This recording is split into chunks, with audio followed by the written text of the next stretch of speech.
All right, we back on. And don't worry, I'm gonna clip all these videos together, something like that. Right, but brother, can you get me? Actually, we're gonna go to 8. Yeah, let's stay in that James 5. Verse 5. Ye have lived in pleasure on the earth and been wanton. Ye have nourished your hearts as in days of slaughter. Ye have condemned and killed the just, and he doth not resist you. Be patient there. And this is talking about how the white man has ruled here in America. He has killed the just, and they have not resisted him. For all the things that they're doing to our Hispanic brothers, you would assume they'd be up in arms, ready to go to war. But they're not.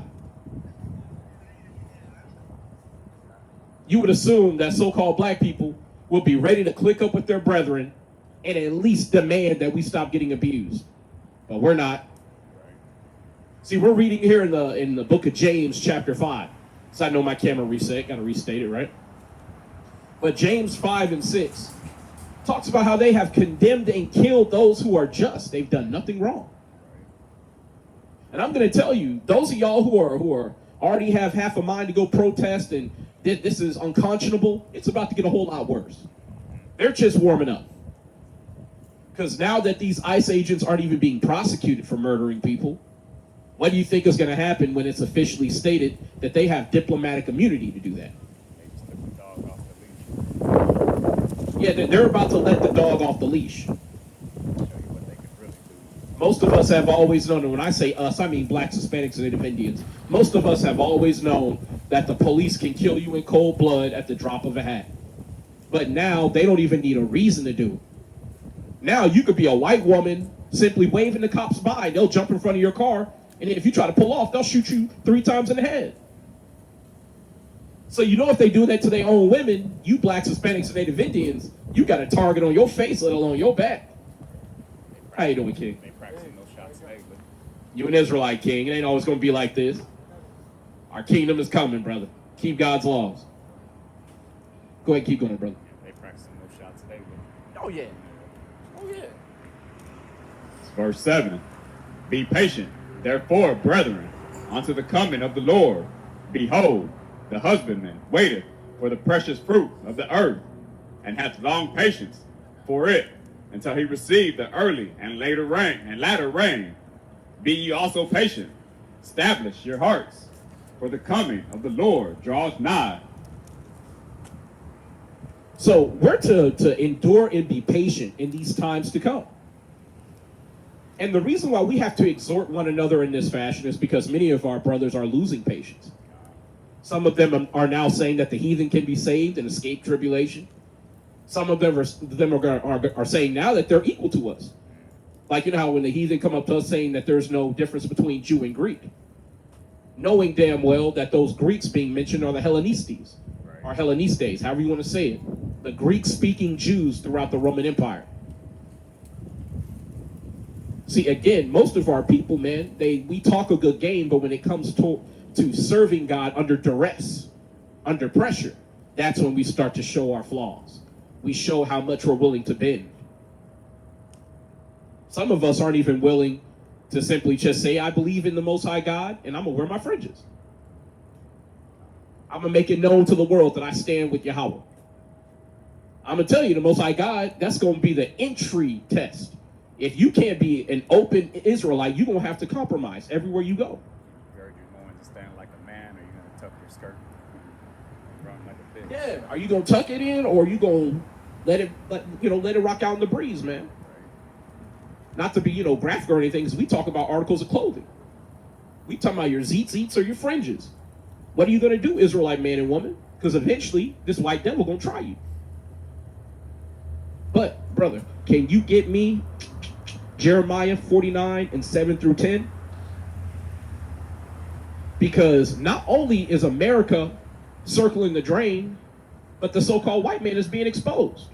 Right. The world is now starting to know that he's Esau.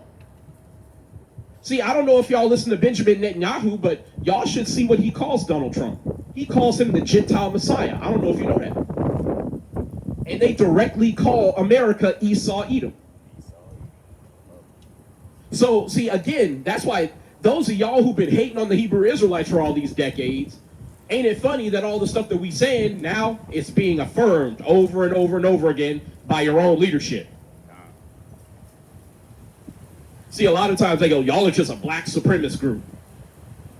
But then when we show that it's blacks, Hispanics, Native Indians, and the scattered Israelite diaspora, y'all ignore that. When we go into the prophecies of why America's being destroyed, y'all ignore that.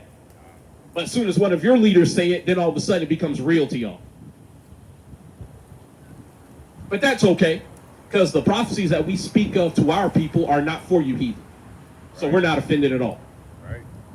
I couldn't care less if y'all understood one word in the Bible, because it's not for you. But if they had to understand one word, that word is judgment. But brother, yeah, go ahead and get me, that Jeremiah 49. 7 through 10. Yes, sir. Jeremiah chapter 49, verse 7. Concerning Edom, thus saith the Lord of hosts, is wisdom no more in Teman? Is counsel perished from the prudent? Is their wisdom vanished? Flee ye, turn back, dwell deep, O inhabitants of Dedan. For I will bring the calamity of Esau upon him, the time that I will visit him. If grape gatherers come to thee, would thee not leave some gleaming grapes? If thieves by night, they will destroy till they have enough. So what we got here is we got the Most High God through the prophet Jeremiah. We have the Most High God saying that basically he's questioning, has the wise rulership of Esau perished? How you doing, King?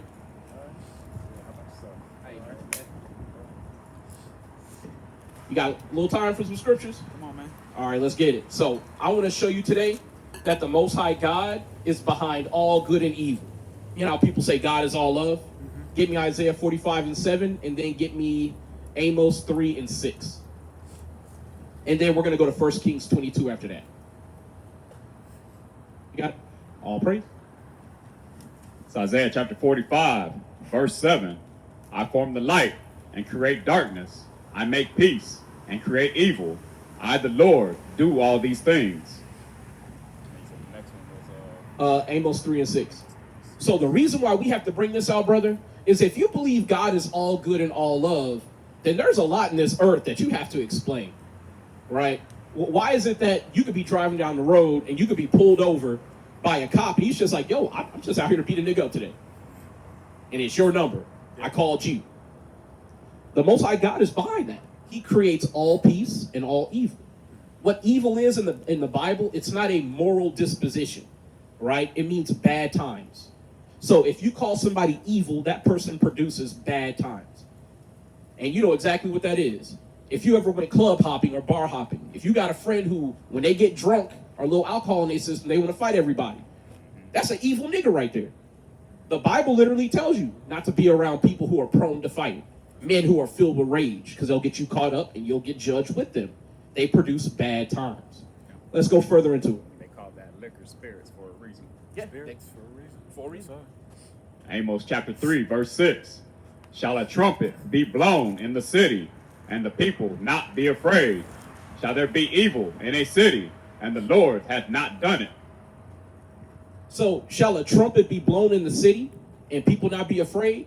If you heard air raid sirens going off, you might not be afraid. You're gonna be like, yo, what is going on? Why are those sirens blaring? If there's a storm blowing in, you hear tornado sirens going off, you know to get indoors immediately. That's right. So why, when the Most High God is blowing his trumpet through his servants, because we're blowing the trumpet to our people, why are our people just taking it casually like nothing's going on? Meanwhile, you see all the things happening out here, all the wars. They're not rumors anymore. There's literal wars everywhere all across the globe. Yeah. Did you see that they're moving troops into Greenland? Yep. Yeah, and those troops, they said, hey, we're shooting on sight. People don't realize if there is an armed conflict between those troops up in Greenland and America, that is literally going to be war between America and all of NATO because of Article 5. That's right. But I want to show you in 1 Kings 22 that the Most High God literally organized a hit on a king of Judah. 23. Yeah. For behold, the Lord hath put a lion spirit in my mouth of all these. We're going to go up a little bit from there. Hold up. So, Shall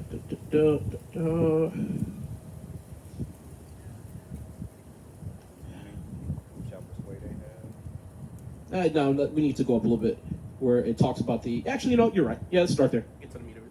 18 and the king visual set on. Let's go Yeah, 20. that's good. Yeah, 20's good. Yeah. It's 1 Kings chapter 22, verse 20. And the Lord said, who shall persuade Ahab? Actually, do 19. Sorry, 19. Verse 19.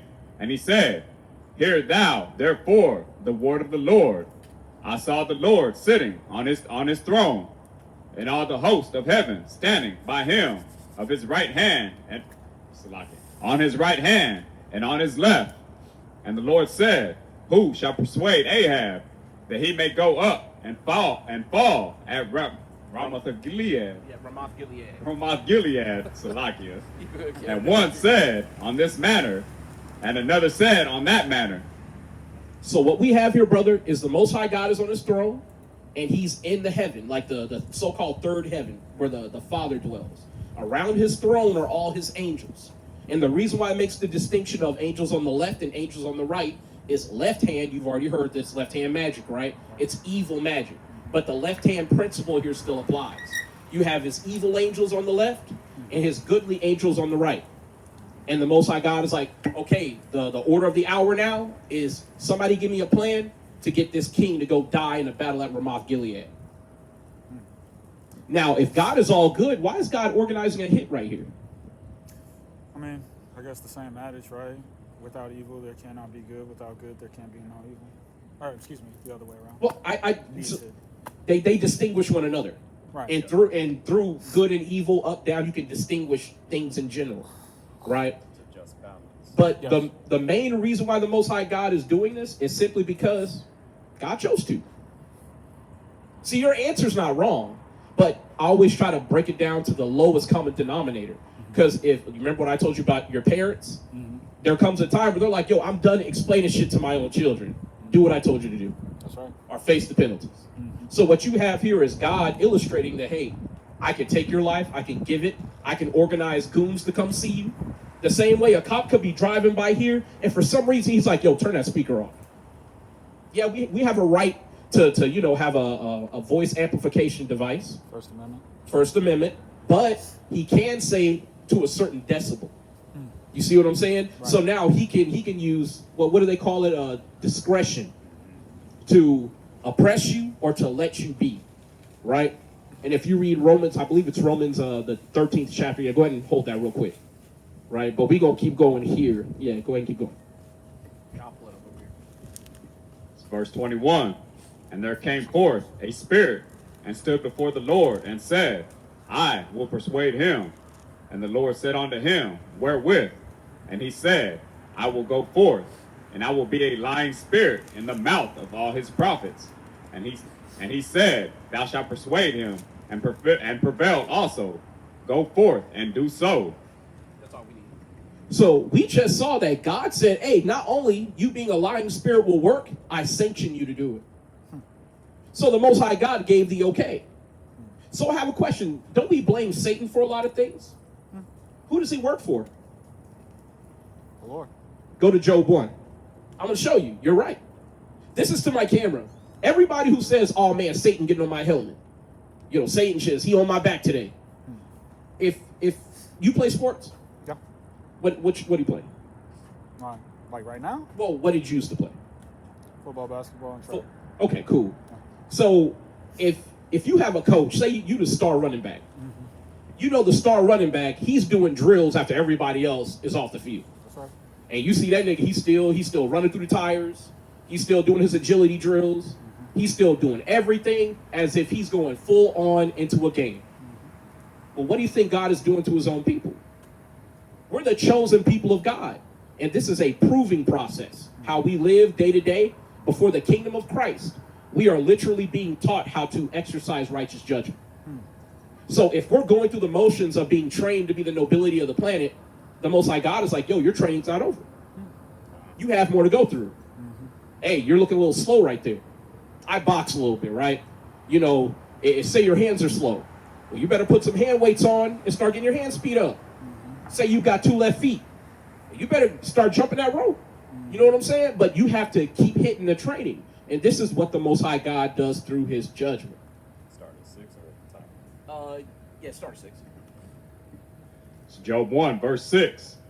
Now there was a day when the sons of God came to present themselves before the Lord, and Satan came also among them. And the Lord said unto Satan, Whence comest thou?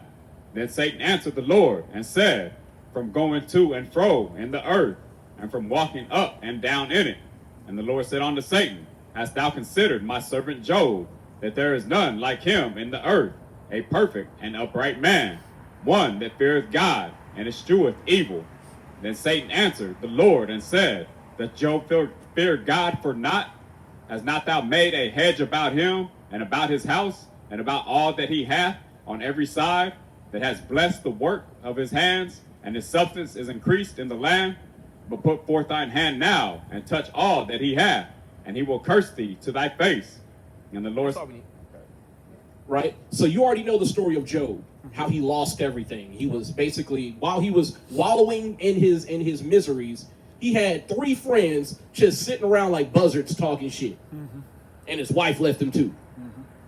So, but even before it all began, you see God say, hey, my angels are checking in, and Satan happens to be among them. You hear from people all the time that Satan got cast out of heaven. Well, if that's the truth, how is he going right back into heaven of his own volition? So that's not true.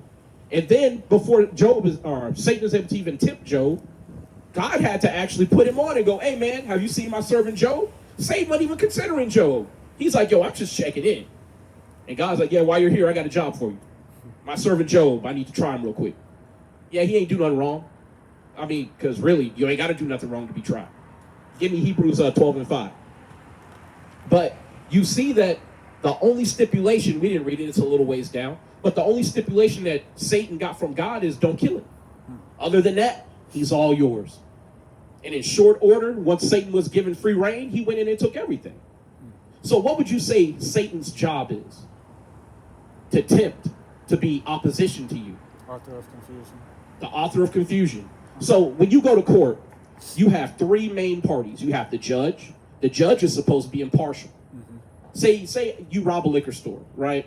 Or you're framed for robbing a liquor store. You didn't do it, right? So you go to court and you get a defense attorney. The defense attorney is the one who talks to the judge on your behalf. And he uses all the legal documents and procedures and precedents to defend you. Who would you say your defense lawyer is? Mine, I would still say it's the persecutor, right? Because their whole job, the defense attorney, is to prove that their case isn't strong enough. So as long as the persecutor has a weak case, then that means that your defender actually can be able to defend you. But in the Bible, who would be that defense attorney? I mean, it's the judge at the end of the day. It would be Christ. He's your intermediary. He's the one that you pray to God in his name for, right? You know, in the name of so-called Jesus Christ. His name is Yahweh Shai HaMashiach. I get what you're saying now. Yes, sir. Okay. So when you're looking at that court, you have the Most High God as the judge. Yep. You have his son as your defense attorney. Right. And you have Satan as your prosecutor, the accuser of your brethren who accuses you day and night.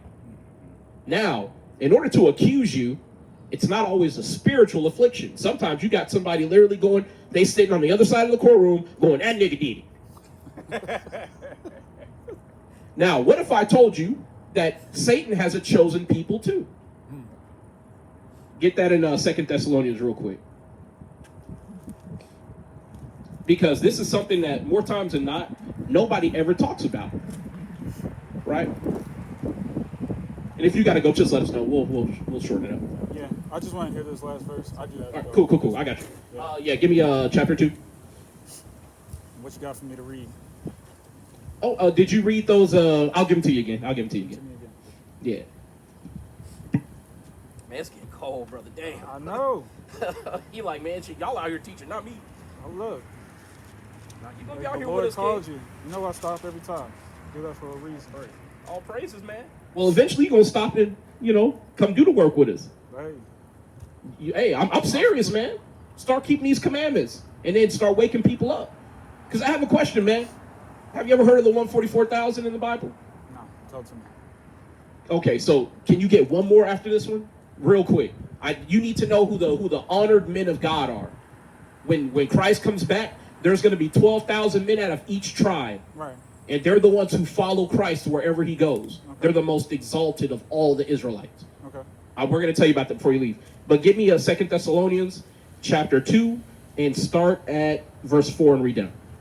We just gonna read all the way through, right? Second Thessalonians chapter 2, verse 4. Who opposeth and exalteth himself above all that is called God, or that is worshipped, so that he, as God, sitteth in the temple of God, showing himself that he is God. Remember ye not that when I was yet with you, I told you these things. Read through real quick. 3. Let no man deceive you by any means, for that day shall not come, except there come a falling away first, and that man of sin be revealed, the son of perdition. So from the times of our forefathers as the apostles, there has been many things that our people have gone through, and as a result, we have fallen away from our heritage. That was meant to happen so that the son of perdition, or the son of sin, could be revealed. When it says perdition, what does the word perdition mean? I'm sorry? Oh, it means affliction or pain. So who are the people on the planet who bring affliction and pain everywhere they go? The Edomites, so-called white folk, right? And the reason for that is they ruled by the sword as they were prophesied to, Okay. right? So they have to be revealed. Get me a verse 8 real quick. 2 Thessalonians chapter 2, verse 8. And then shall the wicked be revealed, whom the Lord shall consume with the spirit of his mouth, and shall destroy with the brightness of his coming. Read 9. Even him whose coming is after the working of Satan. After what? After the working of Satan. One more time. After the working of Satan. Finish it out. With all power and signs and lying wonders. So, Those who are after the working of Satan have to be revealed. Now, remember my question, does Satan have a chosen people? According to this, he would have to. Now, can Satan work through anybody? Sure. But there's a group of people on the planet, they excel at doing Satan's work. When it comes to so-called pedophilia, you already know who's behind that more times than not. Bestiality. You know what I'm saying? In-house essay. You know what I'm saying? And great. You already know what it is. When you hear about somebody like a woman being murdered and cut into pieces, you already have a profile in your head. That's because they're the spirit of Satan. They come to the spirit of Satan. So as far as saying it's their pleasure. It's how they derive pleasure. And the Bible literally says the wicked, they literally dwell upon wickedness in their bed because it's in their power to do so. That's in Micah chapter 2. I want you to read Micah 2. Right? But get me, we're going to get the 144 real quick. Revelation 7. You got to go? Yeah. Okay. Well, I'll get it for you as you leave. All right? You'll hear. Bro, be easy. Stay safe out there. Be safe, King. Y'all too. Y'all You, too. It's you haven't staying eaten any warm. pork since you talked to us, have you? I ain't eaten no All praises, all praises. 74 and heard the number of them. Yeah, go ahead and get it. Revelations chapter 7, verse 4. And I heard the number of them which were sealed, and there were sealed 140 and 4,000 of all the tribes of the children of Israel. Keep going. and give me Revelations 14 and 7. Actually, 14 and 4. It's a lot, yeah. Revelations chapter 14, verse 4. Actually, start at 1. It's a lot. Revelation 14, verse 1. And I looked, and lo, a lamb stood on the Mount Zion, and with him 140 and 4,000, having his father's name written in their foreheads. And I heard a voice from heaven, as the voice of many waters, and as the voice of great thunder. And I heard the voice of harpers harping with their harps. And they sung, as it were, a new song before the throne, and before the four beasts, and the elders. And no man could learn that song but the 144,000, which were redeemed from the earth. These are they which were not defiled with women, for they are virgins. These are they which follow the Lamb whithersoever he goeth. These were redeemed from among men, being the first fruits unto God and to the Lamb. So his door was cracked while he got to hear some of it. You know what I'm saying? Like, we're trying to tell our people, man, if you have the dream of being part of Christ's inner circle, if you have aspirations of being a so-called special Israelite, an exalted Israelite, then you should be doing everything possible to distinguish yourself as a righteous servant. Especially considering that your position has already been assigned to you, whether it's high or low. But if you think you should be worthy of a high position, you should be doing the things that somebody of a high caliber would be doing. Right. And keeping the commandments, that is the first of what you should be doing. Now, as far as teaching and prophesying, I'm not going to lie. That's something the Most High God has to put in your spirit. That's not for everybody. And just because you do it don't mean you're part of the 144,000. However, if I had to be a betting man, the majority of the 144,000 is going to come out of the prophethood on the planet right now. Because we're going to be the ones going through absolute hell. We're going to be the ones held to a much higher standard of scrutiny. And we're going to be the ones who get oppressed as this machine starts to ramp up its efforts to oppress God's children. So you got a target on your back, you got a target on all sides. For real. Man, they trying to shoot you to pieces now, man. It ain't even about shooting you in the back no more. Right? But, brother, let's get back to it. Jeremiah 49, is that what? Yeah, give me that 49 and 7 through 10. Oh, my hand's cold, man. Damn. Let me make sure this thing's still. Jeremiah chapter 49, verse 7. Concerning Edom, thus saith the Lord of hosts, is wisdom no more in Teman? Is counsel perished from the prudent? Is their wisdom vanished? Flee ye, turn back, dwell deep, O inhabitants of Dedan, for I will bring the calamity of Esau upon him, the time that I will visit him. If grape gatherers come to thee, would they not leave some gleaning grapes? If thieves by night, they will destroy till they have enough. But I have made Esau bare. I have made Esau bare. I have uncovered his secret places, and he shall not be able to hide himself. His seed is spoiled, and his brethren, and his neighbors, and he is not. So just as we read in 2 Thessalonians chapter 2, that the children of Satan are being revealed, you see here in Jeremiah 49, that same precedent being established. The Most High God is having to reveal and expose the children of Esau, who call themselves by many names, who go under many guises, but they're all the same, Edomites. And you might have heard of some of these names, like American, Australian, British, Welsh, French, etc., all just white folks, tribe of Edom. But now that this word from the Most High God's servants is going out freely in the earth, the Most High God is exposing these things. Keep going, kings, y'all got it? Yeah, but now we see that they can't hide themselves. And see what's going to happen as things get worse and worse. They're about to revert back to what we've known them to always be. They're going to drop the pretense of trying to be kind to you, trying to be patient.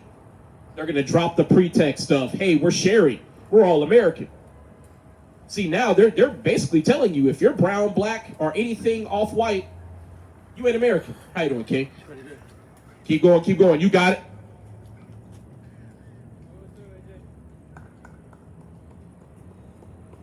But see, that's why we have to tell our people, man, you are a special people. You know, Deuteronomy 7 and 6, we bring it out all the time. And part of being special is that your enemies fixate on you and they persecute you. Whenever you see a cartoon, comic book, movie, don't matter, the protagonist is assailed and attacked and hindered by the antagonist. And the reason for it is because that's how things are naturally set by the Most High God, not by man. Good is set against evil. Consider the works of God. They are 2 and 2, one against another.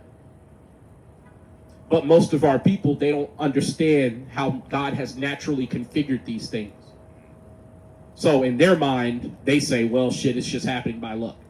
And if God and Jesus love me, then nothing bad should ever happen to me. See, I wish that brother had more time, but we got to give him a little bit. Was that all works for the common good of God? Is that what it is? Can you find it? All to the glory of the Most High God. But, and see, and to try to tell our people that, you know, the things that are coming up on the earth, you need to be girded to handle with wisdom. We're trying to tell our people that so that when the things do come upon the earth, they can show themselves to be exceptional servants of the Most High God. Servants who are to be approved and committed for their performance. Most of our people are going to be condemned and dejected for their performance, simply because they don't understand that they are God's chosen people, the Israelites, and that they should be keeping God's laws. But, brother, can you get me Isaiah 24 and 1 through 5? Because the Most High God is tearing down this kingdom. And with the Most High God tearing it down, it's very important that you understand the signs that God is involved in that process. No, you can let that go. That was for the brother. How you kings doing today? Doing good. How are you? Stay warm, y'all. Isaiah 4, 1 through 5. I'm sorry, Isaiah 24 and 1 through 5. All right. It's Isaiah chapter 24, verse 1. Behold, the Lord maketh the earth empty, and maketh it waste, and turneth it upside down, and scattereth abroad the inhabitants thereof.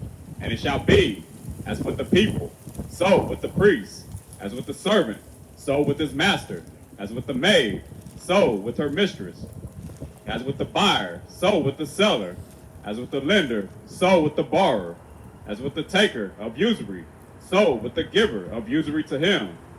The land shall be utterly empty and utterly spoiled, for the Lord has spoken this word. The earth mourneth and fadeth away. The world languisheth and fadeth away. The haughty people of the earth do languish. So we're seeing the collapse of Esau's kingdom, the white man's empire, exactly as this is read here. When it talks about affliction and desolation coming to the people, it talks about the priest, the servant, the master, and the maid. So you've got the religious man, the clergy, no matter the faith of the cloth. You've got people at all echelons of society, those who lend money and those who are the borrowers. You have those in leadership, the kings, the governors, the emperors, and then you've got the common folk on the bottom. All of them are now spoiled. All of them are in affliction. See, again, that's why wisdom and knowledge is going to be the stability of thy times. Because the Most High God is making it readily apparent that if you don't have this knowledge, you're going to find yourself in a very precarious situation, crying out to God for so-called salvation, not understanding that the Most High God keeps the feet of his saints. Those who obey his laws and those who return unto their heritage as Israelites, because I'm not talking to everybody, I'm talking to blacks, Hispanics, and Native Indians. Those of our people who return unto their heritage, the Most High God is going to see to it that you good, one way or another. And I know some of y'all might say, well, I see good people die every day. You got to understand, sometimes the Most High God takes away righteous people so that they don't have to suffer a greater affliction up the road. Read Wisdom of Solomon chapter 3. As a matter of fact, I believe Isaiah 59 talks about that as well. Let me get that real quick. What was Tupac saying that Batman movie, they live long enough to become the villain? Give me Isaiah 57 and 1. And that's exactly why the Most High God took Enoch away when he was deemed perfect.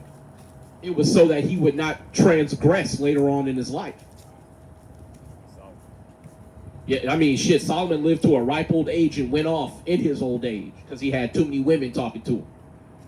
Instead of just telling him, hey, get in your place and shut up. But either way, go ahead and get it. It's Isaiah chapter 57, verse 1. The righteous perisheth, and no man layeth it to heart, and merciful men are taken away, none considering that the righteous is taken away from the evil to come. That's all we need. So again, we're just letting our people know, man, having the wisdom of who the Most High God is, what you're facing in terms of your opposition, those things are integral to your performance. Because if you don't know why you're doing what you're doing, you're going to lose the incentive and motivation to continue on when you're under persecution. See, it's going to get real, really, really real when the white man is kicking in doors going, hey, you better be a U.S. citizen or I'm killing you. And not only you had better be a U.S. citizen, you better take this mark in your forehead or in your hand. See, the mark of the beast is coming up as well. Most of y'all have no clue what the Bible means when it talks about that. But yet, you see all this RFID microchip technology and the central bank digital currency technology. You see them starting to merge into one, and most of you are still scratching your head talking about what's going on. While the U.S. dollar is crashing, so they don't have no other option. While they're trying to reset and restart the system because the dollar is now insolvent. It is no longer backed by oil, and it hasn't been backed by gold since like the 80s when they stepped off the oil standard or the gold standard, right? So now the dollar is officially being ditched by the world as the world reserve currency. So now they need to reset the system, and that's where they're going to bring in the digital currency, and they're going to link it to something that is embedded in your body, right? Whether it's the RFID chip exactly or the architecture. Right? Most of y'all can you look up that word architecture for me? Most of y'all need to understand the term architecture. Because I know some of y'all go, man, y'all been talking about the RFID microchip for a long time. Yeah, we have. And now you're seeing it. You got it.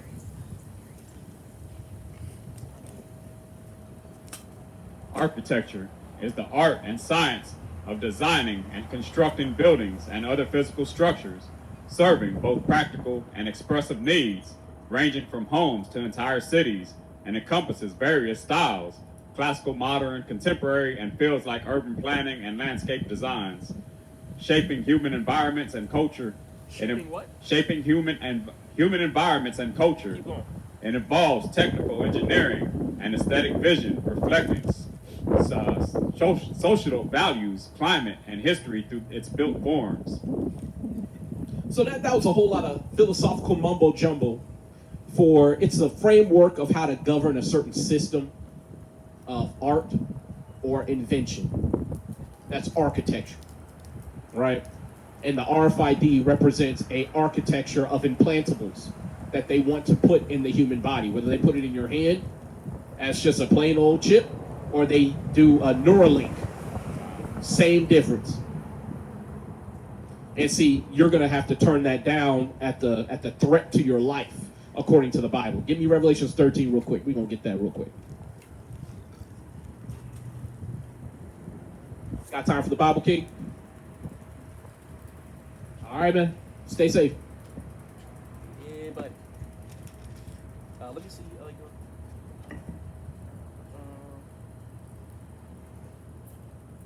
Yeah, start at 60.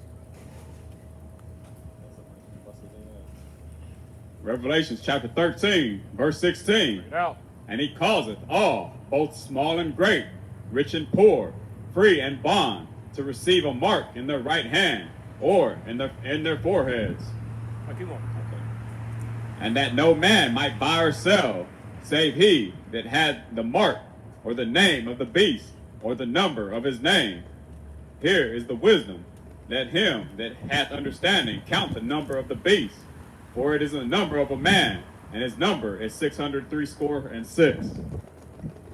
So when people try to say the mark being 666, they don't understand. Without it, you can't buy and sell. Got time for the Bible, sister? No, I don't. Sorry. All right, thou sayest. Hopefully you know the real name of God when you call on him. But, so what you have here is you have the prophecy of the mark of the beast. And without it, you can't buy and sell. And we're about to enter into the time where you're going to need it in order to have digital currency. See, again, here in America, the dollar is about to be completely done away with. And you have your enemy, right? Or enemies, right? Because the white man ain't alone. Right. But you have your enemies all around the earth adopting this infrastructure. So it's going to be a worldwide phenomenon.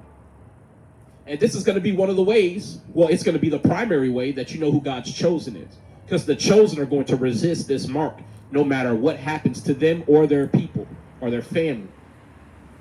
And you can read 2 Ezra 16:70 if you don't believe me, but we're not going to get it right now. Right? But brother, can you get me Zechariah 1 and 14 through 15? Did we get verse 5 in that Isaiah 24? I think we read 1 through 4. Yeah, give me 5 real quick.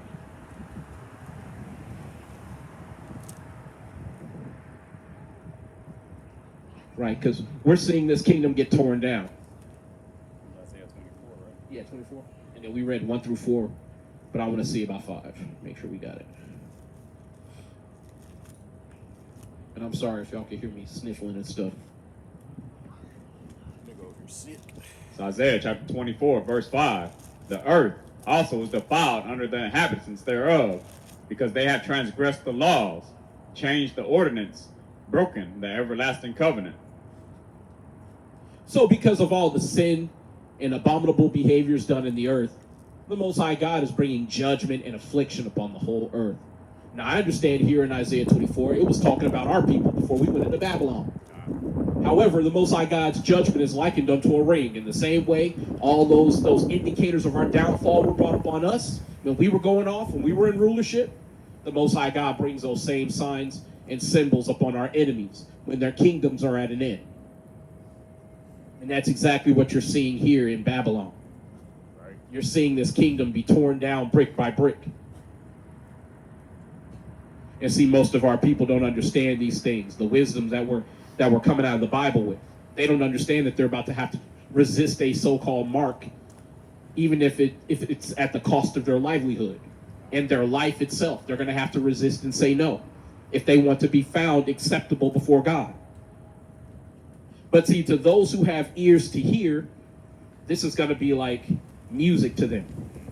When they hear this, they're going to hear it and it's going to bring them comfort.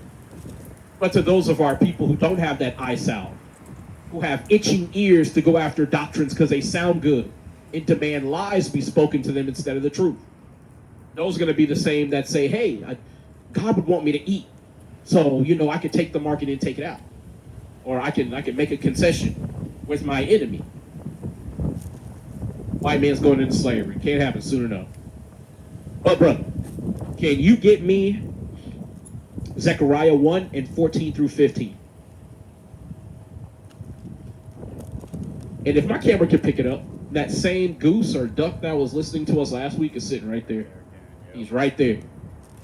Yeah, buddy. Zechariah chapter 1, verse 14. So the angel that communed with me said unto me, Cry thou, saying, Thus saith the Lord of hosts, I am jealous for Jerusalem and for Zion with a great jealousy. And I am very sore displeased with the heathen that are at ease. For I was but a little displeased, and they helped forward the affliction. So what you have here is you have the angel of the Lord praying to the Most High God while we were in slavery to the Babylonians. And it had been 70 years as the Most High God prophesied that we would go into bondage. That time had expired, so you had an angel praying to God saying, how long, God? Are you going to keep them there longer? And the Most High God led us out of captivity. But some things were said here, right? The Most High God affirmed that he is jealous for our sake. He cares about the Hebrew Israelites, right? Only the Israelites and no one else. But out of all the things that we've suffered in our slaveries, the Most High God was only a little displeased. But it remarks here that the heathen forwarded our affliction. Well, what's evidence of having your affliction forwarded? How about breaking your family up by selling your father to a different plantation? How about destroying your family dynamic by buck breaking your father in front of your mother and children? And her subsequent children, right? Your brothers and sisters. Turning your family structure upside down. Hey, how about employing your woman and purposely firing the man? Right. So now the woman is compassing a man, and it's a new thing brought in the earth. A woman being the head of the household, being the provider, when she's naturally not supposed to be those things. That forwards the affliction and it destroys a people. And because of that, there is going to be a judgment for that. That's why I try to tell our people, hey, don't be too concerned about how these heathen are going to be paid back, because the Most High God has far more comprehensive memory than we have. He was there for every lash that was laid on any of our backs. He's the one who comforted everyone who got put to death. You got to remember, every black, Hispanic, or Native Indian who got put to death during the white man's conquest of America, Canada, Central America, and South America, the Most High God had to receive their spirit. And what do you see in Revelation? The spirits of the just and the righteous complaining unto God continuously, asking, when are you going to plead our cause? When are you going to establish judgment in the earth and stop these evildoers from killing us? But the Most High God, as it says, I believe it's in Psalms. Let's get Psalms 55 real quick. As it says in the book of Psalms, the Most High God, he considered these things and he held his peace for quite some time. And the Most High God waited, he has waited so long that the heathen, they think that God is like them now. As a matter of fact, Salakia, it's Psalms 50, and you know what? We'll start at 16. We'll read it the way we always do. Psalms chapter 50, verse 16. But unto the wicked, God saith, what hast thou to do to declare my statutes, or that thou shouldest take my covenant in thy mouth? Seeing thou hatest instruction, and casteth my words behind thee. When thou sawest a thief, then thou contendest with him, and hast been partaker with adulterers. Thou givest thy mouth to evil, and thy tongue frameth deceit. Thou sittest and speakest against thy brother. Thou slanderest thine own mother's son. So what we have here is we have a direct statement by David in the name of the Most High God, saying unto the wicked, what hath you to do to declare God's statutes? Seeing that you hate God's instructions and throw them behind you at the earliest convenience. But we say that all the more to our natural born and bred enemies. The Edomites, the Elamites, the Ishmaelites, Ammonites, Moabites, Hamites, the sons of Assur. Right? To all you heathen, what have you to do to pick this Bible up? Or to call on the God of the Bible, whether you call him Allah or some other name. If you're calling on the God of the Bible, you're gravely mistaken, because he don't care about you like that. Especially considering that you don't even show deference to his children, who he placed above you. See, again, that's why we have to question all the time to all these nations talking about they believe in Jesus. Meanwhile, they standing on stolen land, enslaving God's children. See, that's why we say to blacks, Hispanics, Native Indians, get ready for your kingdom. Because the same way they ruled over you as slaves, they're going to be slaves to you. It's going to be a good time. See, I can't wait. So I'll see him walking in the park or something like that. And I go, hey, man, you on the plantation over there. What you doing with her? Hey, let's go ahead and make sure y'all don't see each other again. I'm going to sell you to another plantation, a state away from her. Break that shit up. I'm going to break that shit up. I don't like it. I don't like that shit. I have to drop him. You have to drop a dime on them niggas. I have to tell your slave master that you were out here gallivanting around with unauthorized company. Having a good time. Having a good time, smiling, having fun. See, most of y'all think we just being hateful. The white man used to make us laugh in barrels so that he didn't see us laughing in public. Did you know it was also illegal for us to have vanilla ice cream? Look it up real quick. Black people used to be prohibited from having vanilla ice cream. See, most of y'all don't know that not only did the white man not want you having a treat for yourself, he also didn't want you having a treat that was also black. Most of y'all think vanilla is white. It is not. Vanilla is naturally black. It goes through a whole treatment process to make it appear white. Shalom, King. Brother Jalon coming on the set. All right. So during the Jim Crow era in the American South, black people were often denied vanilla ice cream by custom, as its whiteness symbolized purity and privilege reserved for white people, making it a potent metaphor for segregation. Through some accounts suggests it was sometimes permitted on the 4th of July. This enforced exclusion led to the popularity of alternatives like butter pecan ice cream. That's all we need. And can you look up, when did they start making vanilla ice cream white? Because vanilla ice cream is naturally black. See, again, sometimes you have to chew the meat and spit out the bones. The AI from a Google search will tell you that they prohibited black people from having vanilla, but then they'll try to say vanilla ice cream represents purity, not understanding that vanilla ice cream in its natural state is actually black. It starts off with that. No. Man, darker. But it pairs up in yellow, brownish, maple grill.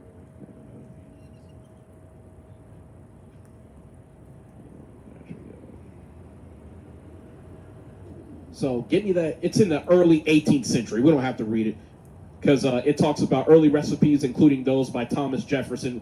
Thomas Jefferson did not invent vanilla ice cream. Why is he even saying that? That's cool. Use natural vanilla, resulting in a yellowish or brownish hue because vanilla extract is dark. I mean, look at the fucking little ointment that you put in foods. So if you put like color dyes or any type of like, a liquid that's going to color a white substrate, it's going to turn whatever that coloring agent is. So vanilla ice cream used to be a dark hue, purplish black. But see, again, they can't link so-called blackness to anything good. Meanwhile, people want everything good from black people. They just don't want to attribute it to black people. But we got off on a little sidetrack here. Brother, can you get me Jeremiah 49? And we're going to go back there and read 12 through 22. Right? Because the Most High God, just as he promised, he is tearing down this kingdom brick by brick, step by step. And that's why, again, having wisdom and knowledge is going to be the stability of your times. Because eventually you're not going to have a job to go to anymore. There's not going to be a cash advance place or a loan that you could take out or a lien you could place on an asset. All of those venues for drumming up cash are going to be done away with. Go ahead and start up. You said 12 to what? 12 to 22. Jeremiah chapter 49, verse 12. For thus saith the Lord, behold, they whose judgment was not to drink of the cup have assuredly drunken, and art thou he that shall altogether go unpunished? Thou shalt not go unpunished, but thou shalt surely drink of it. For I have sworn by myself, saith the Lord, that Basra shall become a desolation, a reproach, a waste, and a curse, and all the cities thereof shall be perpetual waste. You can keep going. So the city of Basra is the capital city of Edom, so-called Esau, the white man. The Most High God put it on himself that the nation of Esau is to be rendered desolate. Y'all got time for the Bible today? All right, thou sayest. Which one? Which one? Again, see, our sisters think we're just being difficult. I really do mean which one. Because if you're talking about Jesus Christ, that is not his name. If you're talking about so-called God, that is not his name. That's a title. See, again, our people never question when ICE shows up and you call on Jesus Christos, how come you don't get saved out of it? None of y'all have even tried calling on the Most High God Yahweh in the name of the Son Yahweh Shai. So I'm going to tell you, all the Israelites, blacks, Hispanics, and Native Indians that I know that call on the real name of God and his Son, their children are not being seized by CPS. ICE isn't kicking in their doors. Jesus told me, he's like, say my name. I mean, damn, man. Some of our people, they think the Most High God, you could just address him by any old name. The Most High God is a great and mighty king. And his name is dreadful to the heathen. Give me that in Malachi 2. Sister, you got time for the Bible today? Sorry. Sorry to me or God? Guess jury's still out. But when you pray to God, just remember he gonna go, sorry. I don't have time, sorry. See, again, a lot of y'all, that's what God does. Read Proverbs 1 and 21. How long, ye simple ones, will ye love simplicity? And scorners delight in their scorning, and fools hate knowledge. How long? My people are destroyed for a lack of knowledge. Yeah, my people are destroyed for a lack of knowledge. Jeremiah 17 and 4. Hosea 4 and 6. Go ahead and get it. I got 2 Yeah, give me that.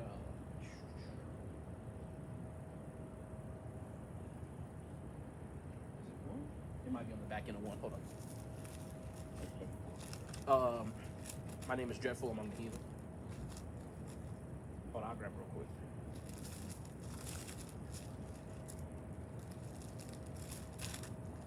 Yeah, it's 1 and 14. Malachi chapter 1, verse 14. But cursed be the deceiver which hath in his flock a male, and boweth, and sacrificeth unto the Lord a corrupt thing. For I am a great king, saith the Lord of hosts, and my name is dreadful among the heathen. So you're not going to get the name of the Lord just any old where. King of terrors, baby. You're talking about the king of terrors himself. The God that's called literally a demon-like power, Alashadja. Most of our people don't understand who God is until they have to feel his judgment. Right. And then they sit there doing the damn black and Hispanic two-step. They feel secure, they laughing it up, having a good time. All of a sudden, judgment falls on them, and then cries of anguish, woe is me, why, God, why? That's what we do. But the reality is the Most High God has sent his servants, the prophets, to cry unto you day and night. Some of us rise up early, some of us get up later than others, but we all come out and do the same job, pretty much the same. To the extent now, if you're watching Hebrew Israelite videos, we pull in the same precepts. I watch a lot of other camps, and I'm like, damn, we literally pulled those exact precepts. Whole damn lesson be the same lesson. And that should tell you the Most High God, he's streamlining this process. So now if you reject one, you reject them all, because you ain't rejecting us no more. You're rejecting God. Right. The Most High God is putting a spirit in the mouth of his prophets to tell you to come back and repent. And if you don't hear it, you're part of those who are lost.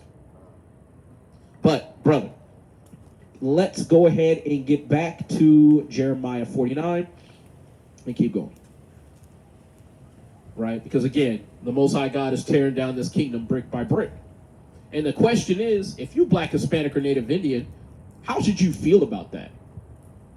Because if the Most High God wants to tear down America, well, where do you fit in all this? Because I'm going to tell you, once America's torn down, the Israelites are going back home. We going back to our homeland. But for those of y'all who don't know what our homeland is, you should come up and ask. See, you so-called Mexican folk, we could prove to you that y'all came over here, and it's in the Bible. Y'all came to Arsareth, the fourth part of the world. 2nd Ezra, chapter 13, verse 40. Read down from there. But most of y'all don't want to listen. But go ahead and get it. Jeremiah chapter 49, verse 14. I have heard a rumor from the Lord, and an ambassador is sent unto the heathen, saying, gather ye together, and come against her, and rise up to the battle. For lo, I will make thee small among the heathen, and despised among men. Thy terribleness hath deceived thee, and the pride of thine heart. O thou that dwellest in the clefts of the rock, that holdest the height of the hill, though thou shouldest make thy nest as high as the eagle, I will bring thee down from thence, saith the Lord. Also Edom shall be a desolation. Every one that goeth by it shall be astonished, and shall hiss at all the plagues thereof. Now, we said a mouthful there.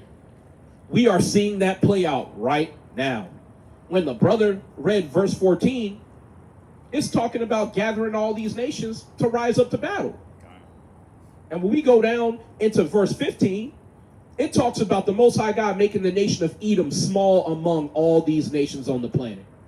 And talking about how despised they are. See, again, we're not making any of this up. I know some of y'all say we come out here preaching hate, but we hate who God hates. That's right. And if the Most High God said his hate and revulsion upon you, then who are you to put it off? As if you could. Right.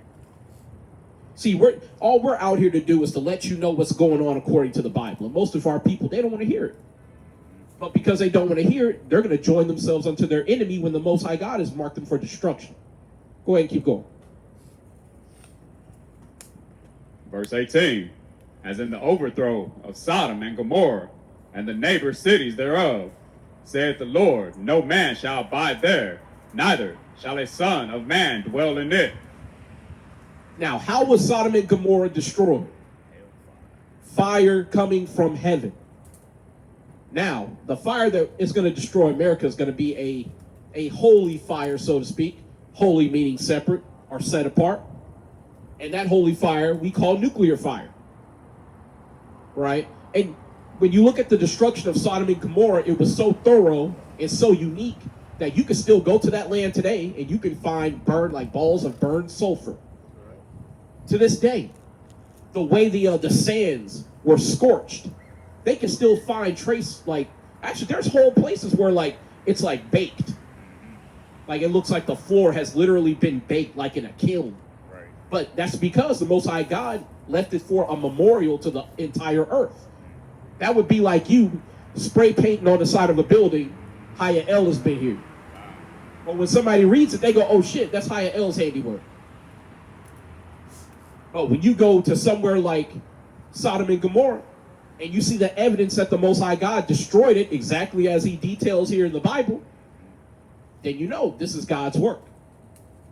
But it says in Jeremiah 49 that Esau and his kingdom is going to be destroyed the exact same way, just as Sodom and Gomorrah. And we know that America is going to be bombarded by her enemies with nuclear missiles. Oh, and for those of y'all who don't know, they're moving nuclear missiles up to Greenland. So you got Russian submarines with nuclear missiles. You've got Chinese submarines with nuclear missiles. Not even counting the intercontinental ballistic missiles that have all sorts of nuclear warheads. And I don't know if you saw that one that China just debuted called DF-61. We talked about it. It can have 60 nuclear warheads with one hydrogen bomb. Technically, they only need one of those to destroy America. And they have mass produced them. So whenever they start launching their ordinances at America, you're going to see this whole sky light up. That's going to be the day where the stars fall from heaven. But see, more times than not, this is the wisdom that our people ignore. But let's keep going.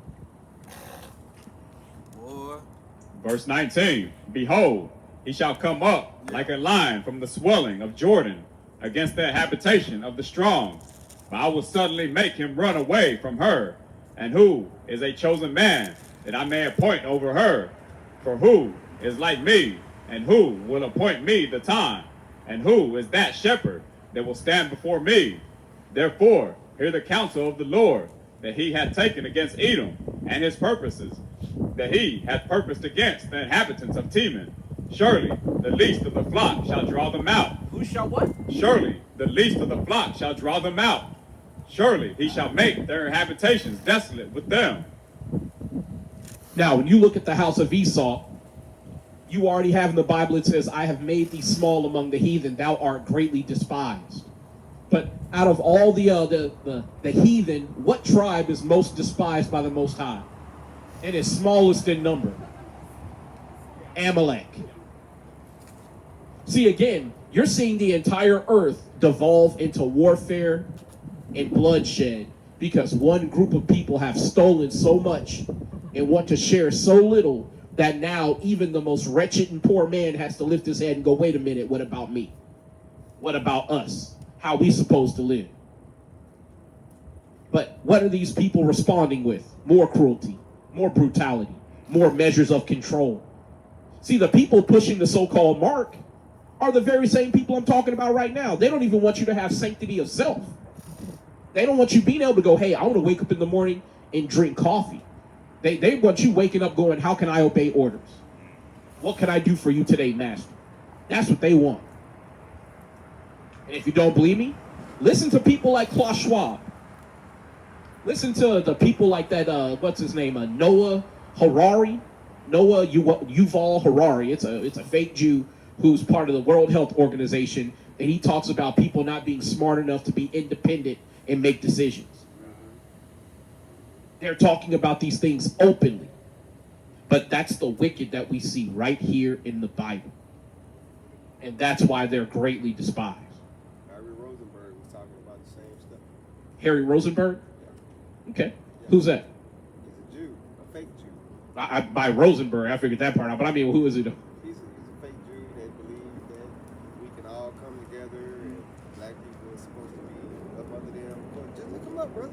Check him out. You can pull him up, Harry Rosenberg. But you've got a lot of people who think like this, right?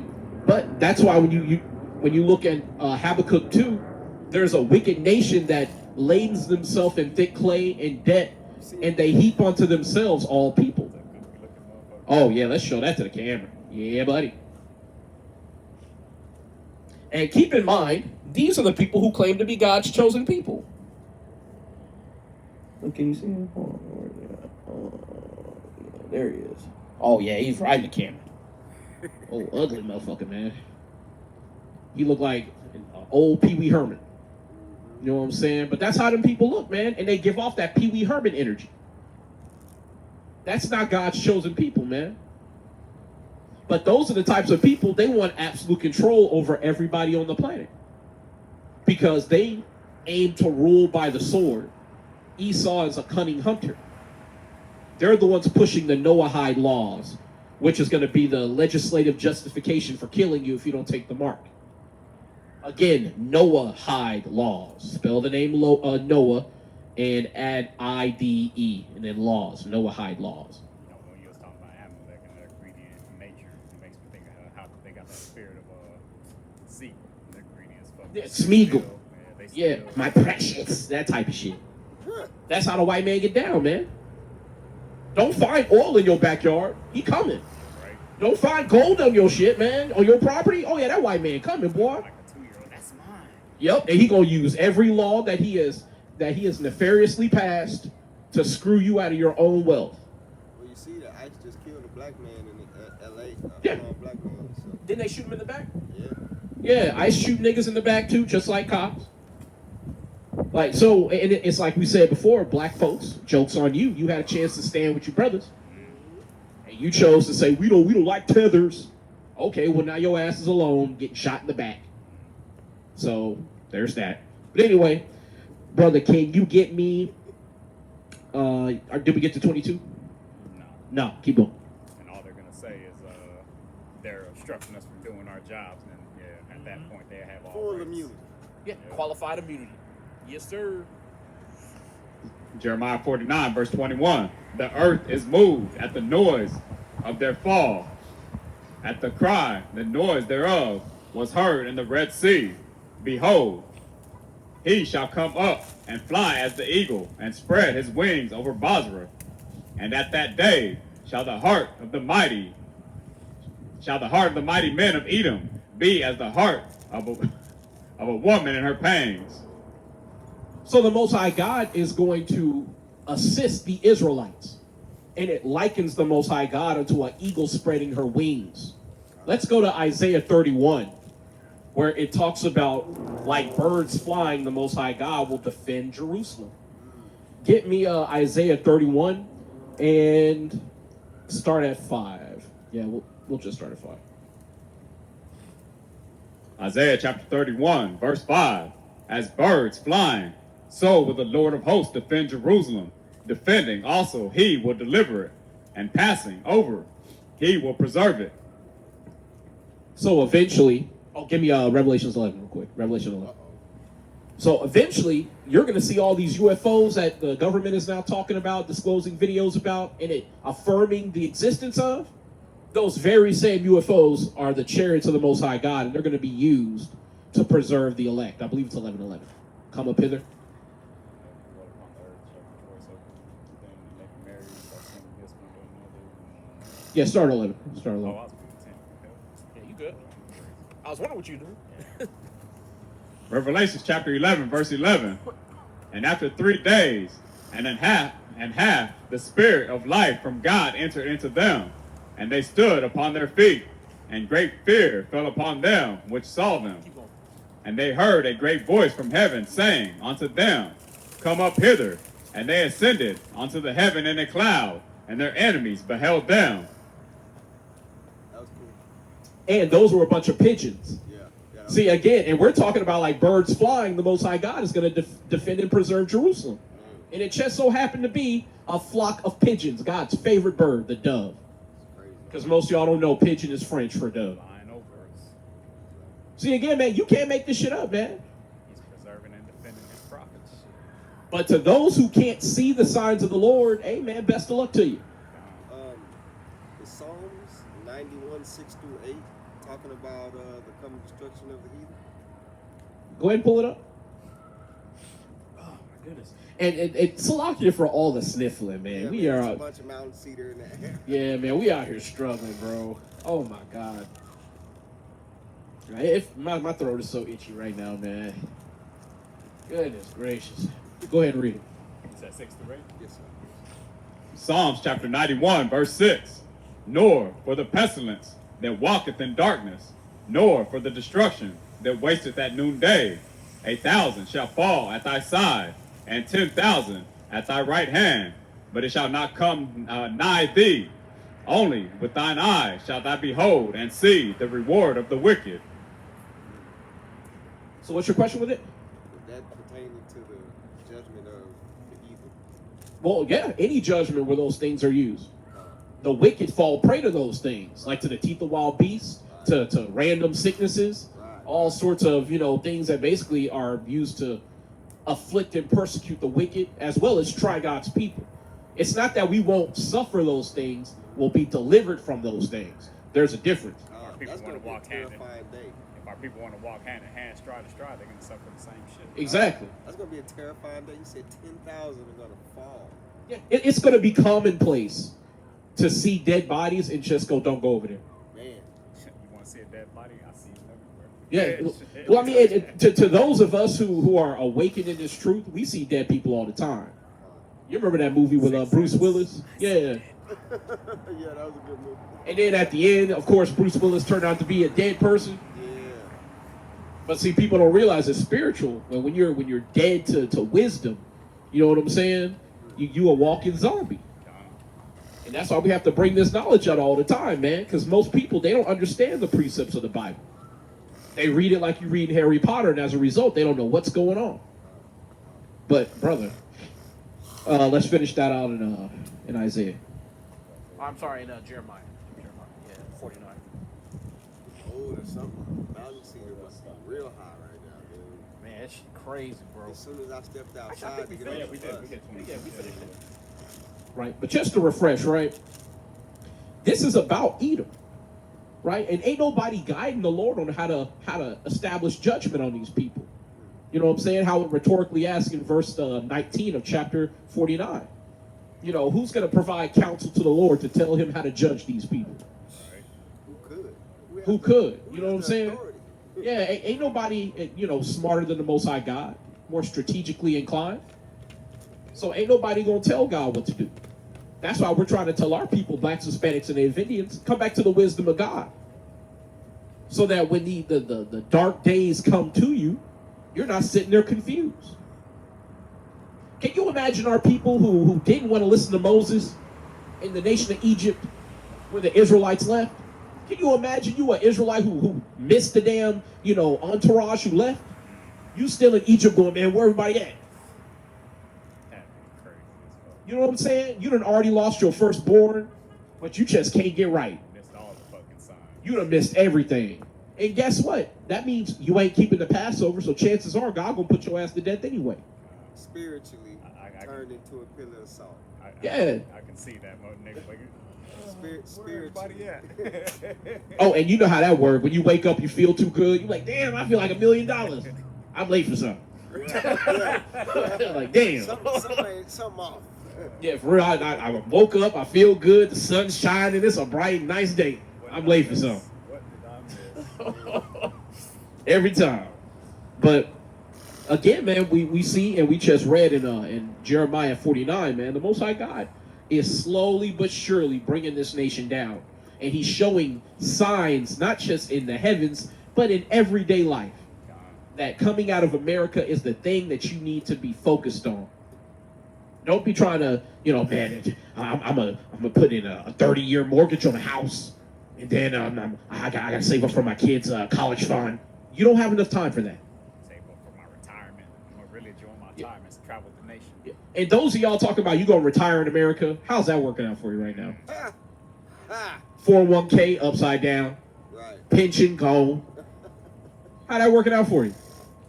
But see, if you store your treasures in heaven, where thieves don't break in and steal, and moth and rust doth not corrupt, then you're in good case right now, because you've been putting that spiritual currency in the bank. And trust me, the Most High God is not a man that he should forget your service to him. He's not a man that he should lie. You know what I'm saying? He makes account of all your labors and all your sacrifices, all the afflictions that you have to go through. He makes an account of it. But those of y'all who say you don't have time, hey man, it's cold, man, I gotta get home. You think Yahweh Shai wasn't in affliction, in the discomfort before he hung on the cross? Sacrifice the flesh so the spirit can grow. Yeah, man. As a matter of fact, the parable that he told about the seed of corn has to perish, so that the plant that is birthed thereafter can live. So without death, there is no life. Without affliction, there is no victory. But see, the average Israelite, man, we have itching ears to have somebody tell us, hey, here's the way to get through it without any affliction, any hardship whatsoever. Easy mode. Here's the easy button push.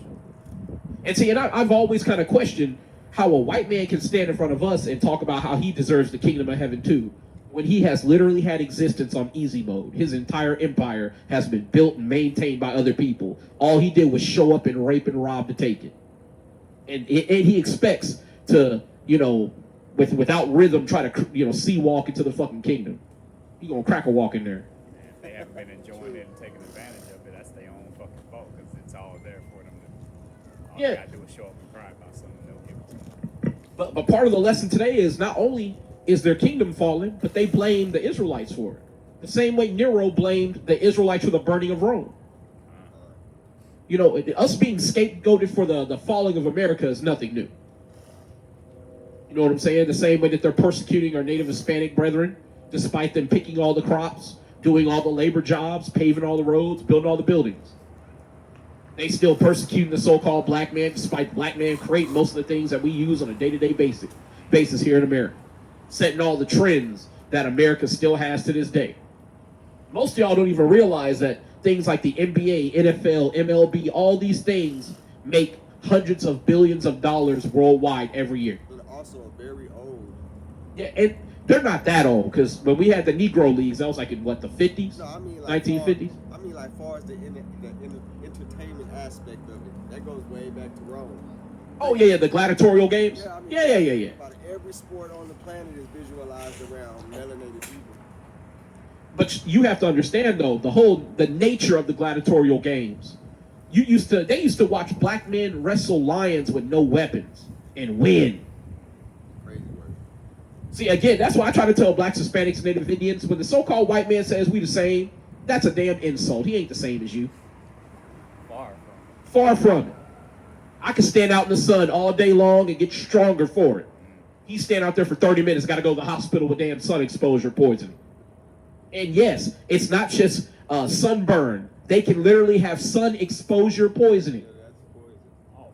So I'm trying to figure out, how are we the same again? I'm trying to figure out, when the Bible says one people shall be stronger than the other, how is that not true? Bone density doesn't even match the mind. Yeah, your bone density doesn't even measure up.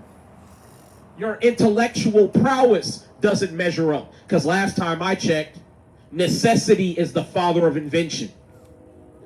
And if you're standing on the backs of your slaves, you don't need anything. But, brother, can you get me Job 21 and 19 through 20 and then skip to 30? Because the Most High God's payback is hard at work. Let's see some of it according to Job. Or Job's friend, anyway. Job chapter 21, verse 19.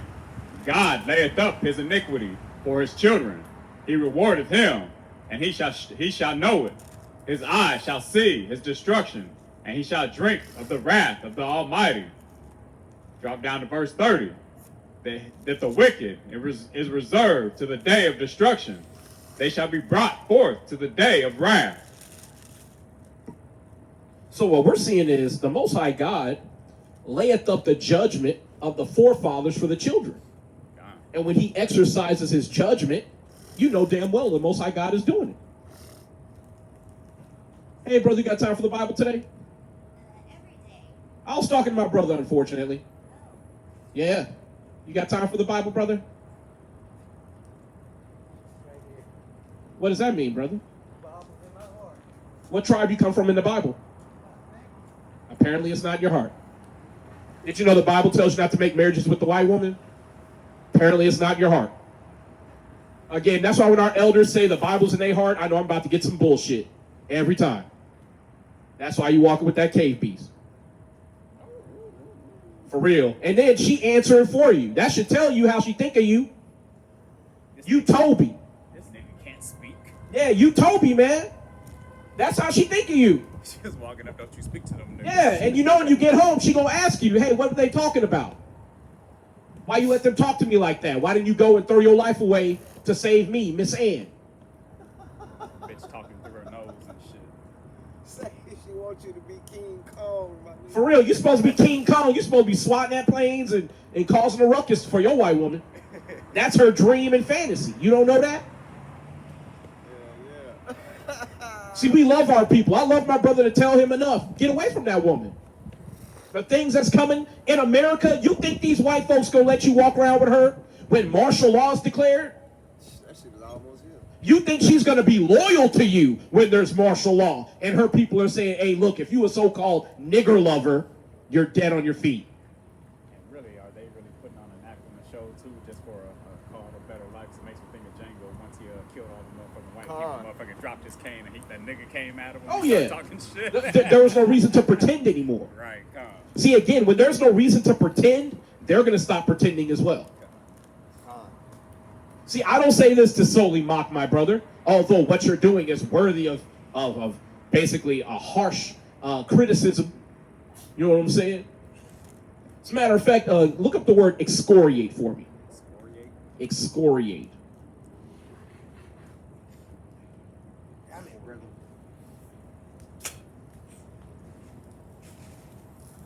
That's it. That's it. These big words. Take it as offense. Excoriate. The former definition is to censure or criticize severely, medicine-wise, damage or remove part of the surface of the skin. So to censure or criticize severely, we excoriate our people so that they can be better. It's not simply just to mock you, though the mocking is warranted, because at this point, if you're a black man with a white woman in America, I have to question, do you have a death wish? For real, just brother, what's that? For real, it's just wild, man. It's like, bro, they're literally releasing the things that they do in their private time. Like how they clean their bodies, they put soap on their hair, and they let it wash down their body without even washing anything else. That's the brothers that make excuses for pork. Yeah. I mean, our brothers are making excuses for laying down with the closest thing to an animal that they can pick out here. Bro. And that's if they're not laying with animals with that white woman. Nigga might have a fetish talking about squeal, bitch. Man, it's just outrageous. But it's like we're saying, we're trying to show real love to our people. And most men of Israel, we don't know what that love is because we too busy being raised by a single mother. So unless you getting a PS5 and a hug, you think that person don't love you. That person telling you how to avoid doing things that's going to cause you harm, you know, reproving and rebuking you, that's real love. How you doing today, King? Hell yeah. You staying warm? Trying. It's cold, brother. Keep God's laws, all right, man? Don't eat pork, brother. You eat pork? All praises. Don't smoke weed. You smoke weed? All right, cool. All praises. He said no. I don't know if I believe you, brother. I don't know. You look kind of laid back. Eyes look a little kind of cloudy right now. But, you know, we just out here to let our people know to keep God's laws. Come back to the Most High God and show the Most High God that you indeed love Him. Because who can you say you love and you don't even listen to? Where's Waddle looking motherfucker? Yeah, I don't understand that. Yeah, we still trying to be with our enemies, man. Native, Hispanic, and black folks, man, separate from the so-called white man. As much as you've suffered under these people, man, go ahead and separate. I say it all the time, man. We can't get enough of the white man foot being on our neck, man. We can't get enough. But, brother, can you go ahead and get me Matthew 12 and 25 through 26? Because what you're seeing here in America now is you're seeing that this kingdom is divided. And a divided kingdom cannot stand. You know what I'm saying? Some people, they wanna try to, afford progress in America and have equal opportunity for everybody, and then you've got a large contingent of so-called white folks who are like, yo, what about white privilege? They feel like they're being discriminated against. Always, what about me? They ask. You hear Trump and people like him talking about you shouldn't be ashamed to be white? Trump's about to do the Insurrection Act, dude. Yeah, the Trump is literally about to pass the Insurrection Act. Most of y'all walking around don't even understand when he passes that shit, man, martial law, that's the rule of the law. Bro, they don't even know what that is. They don't know what Posse Comitatus is, No. Insurrection Act, Rex 84. They don't know what none of that But here's is the thing, though. They've been violating Posse Comitatus for a for while. a long time now. At least Anytime you have a 10 riot years. or a large gathering, like when we were down in New Orleans, Yeah, you know what I'm saying? They had ATF and all types of government soup. yeah. People walking around with guns. Right. You know what I'm saying? So they violate Posse Comitatus all the time. Yeah, they've been doing it probably about 10 years. You know, if you how do you say, you desensitize it to the public, eventually they won't care about it. That's what I'm looking at right now. Right now, we're literally in a civil war. We're watching the civil war on the public, and no one's concerned. They're protesting when they should be more mad. Yeah. Well, and here's the thing. Most people, like when you look at World War I, World War II, Civil War, people think that war is just bombs and guns going off all the time. Most people don't realize there's a lot of areas where nothing is happening. And there's a lot of places where it don't seem like things are going down. Meanwhile, if you're on the battlefront, you think hell is on earth. And see, here in America, it's up in Minnesota, people think it's hell on earth. Right. But down here in San Antonio, y'all think, hey, it's good to be an American. It's good to be here in America. But eventually, those very same soldiers going to be down here. And you blacks, Hispanics, and Native Indians, you're going to have to find a way to separate from your enemies, the so-called white man. Because if you don't, nah, that ain't happening. No, sir. Nah. When you hold up the fist, that means white power. I want less of that. Less white power. You know what I'm saying? And you can't join the boat for black power, because every time you get on it, we start sinking in the damn ocean. Like I'm gonna bring out my hand to be cold to bump hands with you. For real, man. Look up Bacon's Rebellion, the one time the white man and everybody else joined forces, and guess who sold everybody out? The white man did. So they got what they needed. Yep, they offered them middle-class jobs. Yep. No, look it up. Look up Bacon's Rebellion real quick. Baker's bacon. Bacon's Rebellion. Bro, I'm dead, bro. That is hilarious. Bacon's well. See, again, man, and I say this, and I say it with all passion and meaning. But it's You so, have to read. It's so true. Let me get that. Bacon's Rebellion, 1967 to 1977, was an armed uprising in colonial Virginia led by Nathaniel Bacon against Governor William Berkeley, sparked by economic woes, low tobacco prices, high taxes, and frustrations over frontier Indian policy, culminating in rebels burning Jamestown. The thing that they don't mention is that, it mentions it later on, but it doesn't say it's one of the motivating factors, is slavery. Yeah. The brutality in slavery. So what we did is we all came together under the guise of rebelling against the so-called oligarchs, the monarchs, the plutocrats. Look up plutocracy for me. I think I've heard that. When you have a so-called plutocracy, you have a society that's governed by the rich, the ultra rich. Plutocracy, the noun, is government by the wealthy. A country or society governed by the wealthy, an elite or ruling class of people whose power derives from their wealth. So America would be what you would call a plutocracy. They don't even dress it up. Literally, Donald Trump is a billionaire. Right. And the only thing that qualifies him to be president is that he's a billionaire. And he's white. and he's a white man. But here's the thing: in their kingdom, you can't be a billionaire without being one of the accepted classes. He's a billionaire, he's a white man, and he's a racist. He checks All the boxes. qualifications. Yeah, he checks all the boxes, and he hate niggas.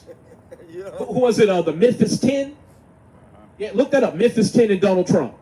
I know we're not pulling scriptures right now, but I'm pulling out wisdom that y'all need to know.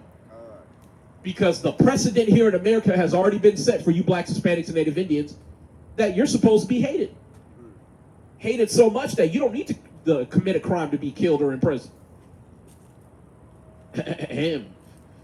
This is a search for the Memphis 10 and Donald Trump. The AI overview says Donald Trump deployed federal resources, including the National Guard, to Memphis in late 2025 to combat. No, that's not what I want. Where is it?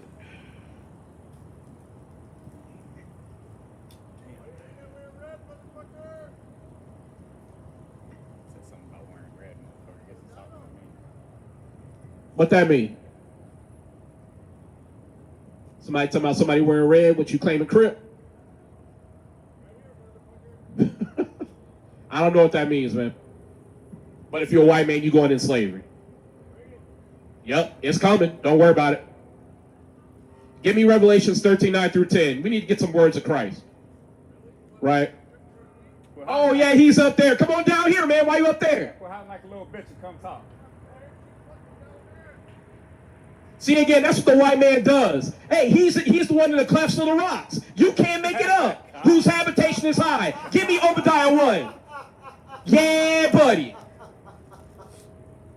See, again, white man think he gonna make some comments. He's showing who he is.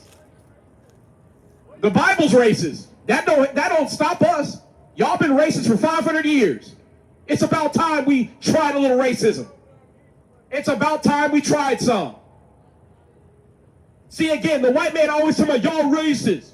Well, how about this? Y'all racist, molest children, and fuck dogs. Damn. Y'all do all that. And that's what you're known for. But, he called us a nigger. See, again, I like that. I'm glad he did, because guess what? That's what they all think. Am I surprised? Oh, man. He probably mad I laughed at him. That shit is hilarious. See, again, I say it all the time. They all think that way. I'd rather he be honest. Right? Yeah. Be honest. When they say, hey, I'm your brother, he don't mean that shit. He means I'm at ease with you long as you serve me. Now come say it to my face. But give me that Obadiah and 1 and, you know what, start at 3. He said, fuck you. Obadiah chapter 1, verse 3. The pride of thine heart hath deceived thee, thou that dwellest in the clefts of the rock, whose habitation is high, that saith in his heart, who shall bring me down to the ground? Though thou exalt thyself as the eagle, and though thou set thy nest among the stars, thence will I bring thee down, saith the Lord. So although them crackers up there hiding, saying random things, all they did was affirm who they are through the scriptures. He said, fucking nigger. Yeah, and here's the thing. At this point, those words have no power. No You saying power. that's a desperate cry to insult somebody while your kingdom is falling No apart. power. In fact, at this point in my walk, I take that as a compliment. Barnabas and Simeon were called niggers. So at this point, thank you. Yeah, You know? most people don't realize the word so-called nigger is in the Bible. Brother, did you know the word nigger's in the Bible? No, I didn't know that. Give me Acts 13:1 for the brother before he leaves. Real quick, bro. You gotta hear it. You got to hear it. I'll look it up. No, you can hear it right now. We just gonna say it. Acts 13, verse 1. Now there were in the church that was at Antioch certain prophets and teachers, as Barnabas and Simeon, that was called nigger. Get it in the NLT real quick. And it literally means black, brother. If you read it in the NLT, it literally says they were called the black man. That's it. That's it. See, that's why we're out here, to let you know that you're the real people of the Bible. That's right. You blacks, Hispanics, and Native Indians. That's right. So Acts 13 and 1 in the NLT, among the prophets and teachers of the church at Antioch of Syria were Barnabas and Simeon, called the black man. Called what? Called the black man. One more time. Called the black man. See, again, that's why we got to be out here. That's right. See, I'm not dissuaded by a couple of white folks frowning at me, calling me a nigger. Not dissuaded at all. As a matter of fact, it confirms and it comforts me because I know I'm doing what I'm supposed to do. That's right. How you doing, brother? Be safe. That's how you know the real children of God are manifesting back on the earth. That's right. The real children of God don't give a damn about their enemies saying insults. I know his future. Yeah, and plus, if your enemy is revealing themselves as an out and open enemy, isn't that to your advantage? I know his future. Yeah, it's just it's one of them things where it's like, yo, my enemy hiding amongst hiding amongst us under the guise of peace. That is how he has destroyed many of us. Get that in Daniel. By peace he hath destroyed many. You got time for the Bible, sister? Too much. But if I show up, where everybody at? Black and Hispanics assemble. Again, man, like you calling on the fucking Power Rangers or some shit. Nah, the Avengers, man. Like, man, our people don't realize the Most High God ain't sending nobody else. We the only ones out here trying to tell you that you the children of God. We the only ones out here telling you you got out and open enemies. And what you need to do amid those enemies instead of just foolishly throwing your life away. Because you're supposed to be wise as a serpent and harmless as a dove. But most of you don't know how to be wise because you don't read and you're dumb as a rock. Go ahead and get it. Yeah, you just harmless, man. Just harmless. Daniel chapter 8, verse 25. And through his policy, also he shall cause craft to prosper in his hand, and he shall magnify himself in his heart, and by peace shall destroy many. He shall also stand up against the prince of princes, but he shall be broken without hand. So the same people who will pass a law to give them qualified immunity when they kick your door in, having the wrong address, guns ablazing in the middle of the night, kill you in cold blood, and then they get found not guilty, don't have to even serve a day in jail. These very same people are going to be the ones who fight against the King of Kings? Say it ain't so. See, and that's why we're out here. See, we have to be out here because if we weren't out here, you'd have a cloak for your sins. You'd be able to claim, hey, nobody told me. That's why the Most High God sends his servants, the prophets, to you wayward Israelites, you blacks, Hispanics, and Native Indians. So you have no excuses when the things that are coming upon the earth take you by surprise. There's no ignorance of the law. Instead of taking heed, they marrying and drinking. And Lucky Engine 7. Here they come. Here they come. Picking up another one. And they going right to that apartment behind us. Chances are to turn off the fire alarm or to pick up a body. Who got a coin? We can flip for it. See, again, man, we're trying to heart our beckon unto our people. But will they hearken is the real question. Will they listen? Because if you call yourself believing in the Bible and you don't know the real name of God, do you really believe in God? You know God's name, brother and sister? We talked before. I'm sorry? Said we talked before. I know. What's God's name? Then you should know it. What's his name? You have a good one, man. Oh, come on, brother. You don't know God's name? I can tell it to you. You know if you say daddy, if you say pop, will he listen? No, he won't. Oh, okay. So if I say dad, he won't listen to me? No. So if you had a dad, if you called him by his name, he only... You don't know who your dad is. No, listen to me. He only responds... No, brother, listen to me. If you don't keep the Sabbath, why would he listen to you?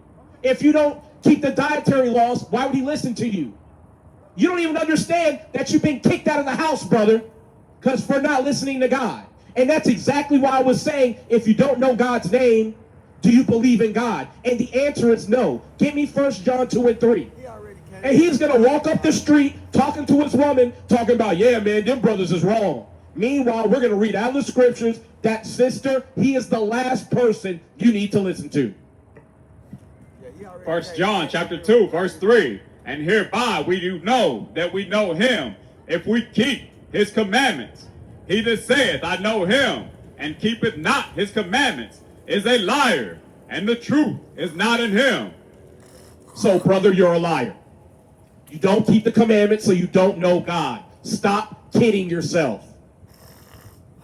See, and again, we're talking about the judgment coming up on America. But the wicked of God's people are going to die by the sword. Give me Amos 9.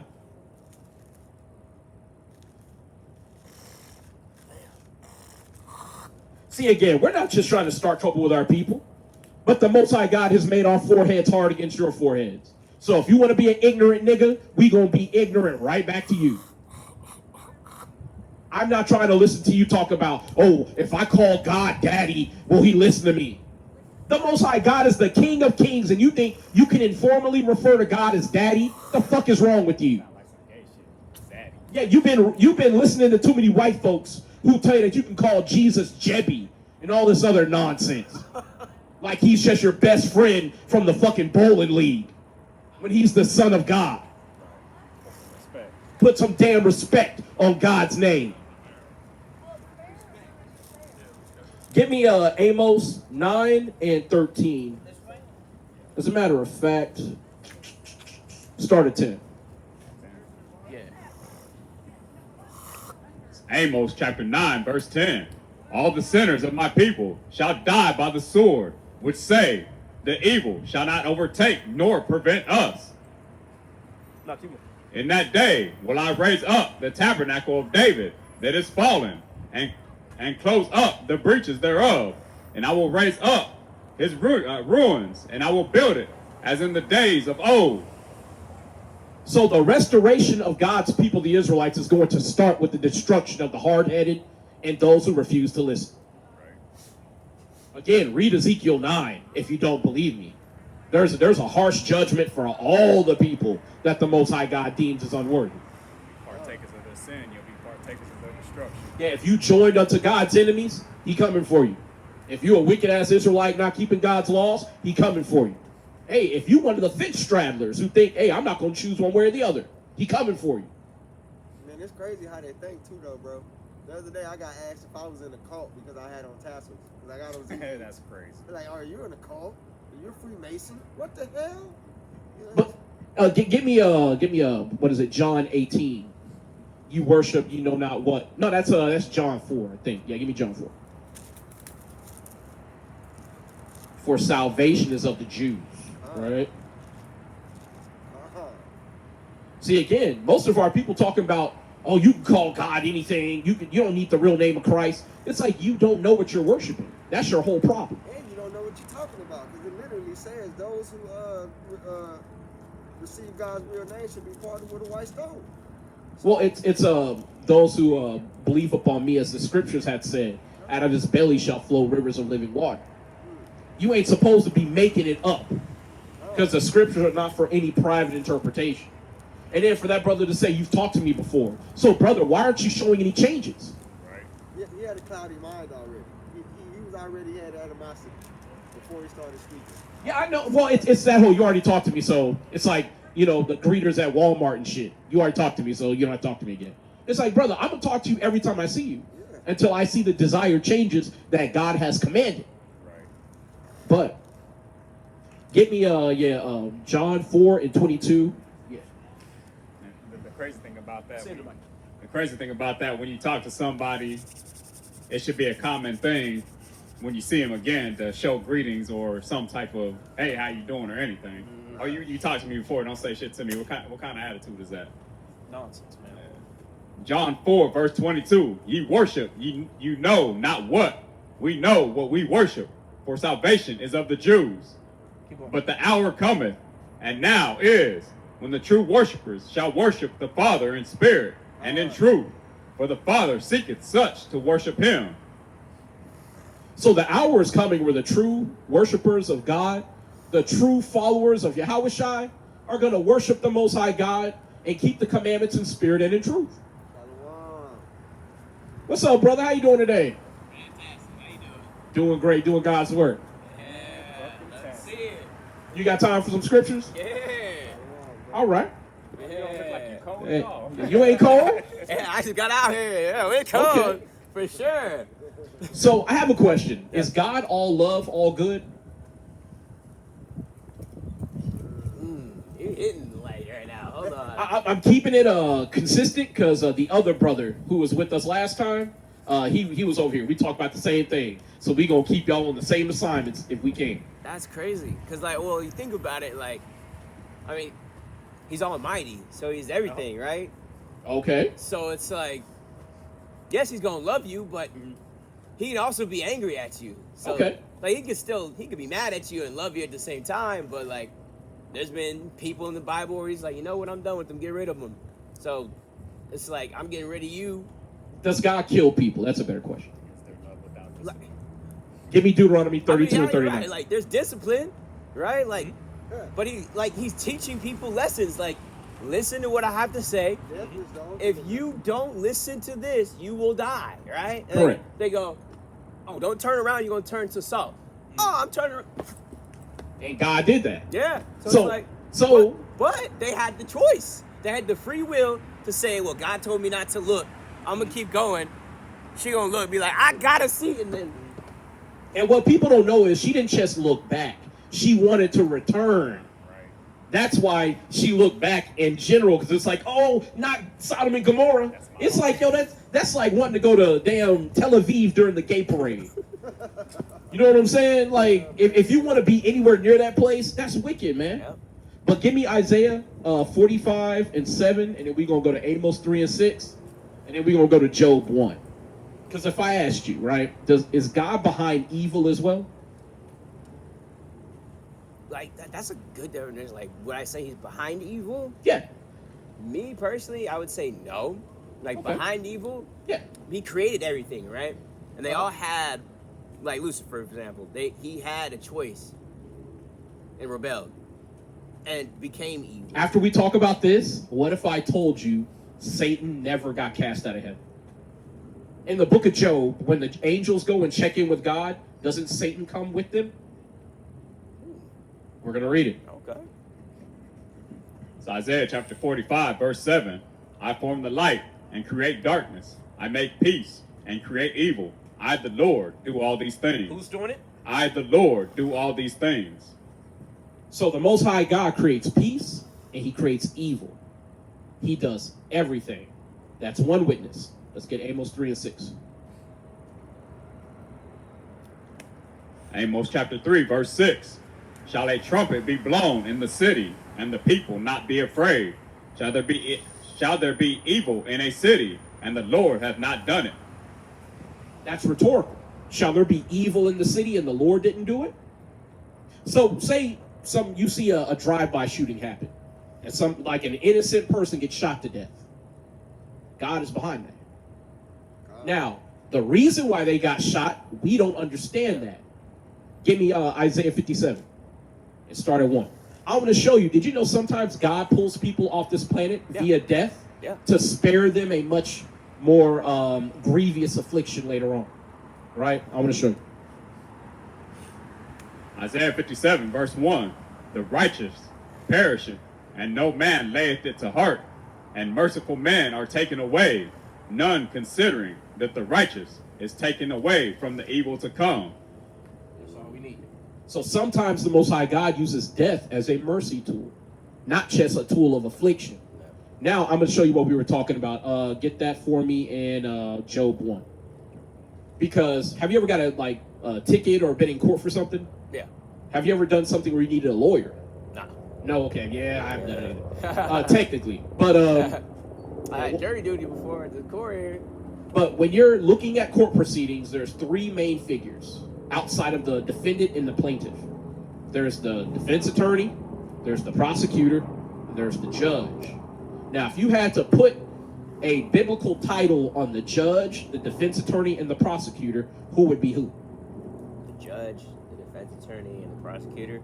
I'd say God would be the ultimate, final judge. Okay. Right? You said judge, defense attorney, prosecutor, right? Ooh. So who's defending you?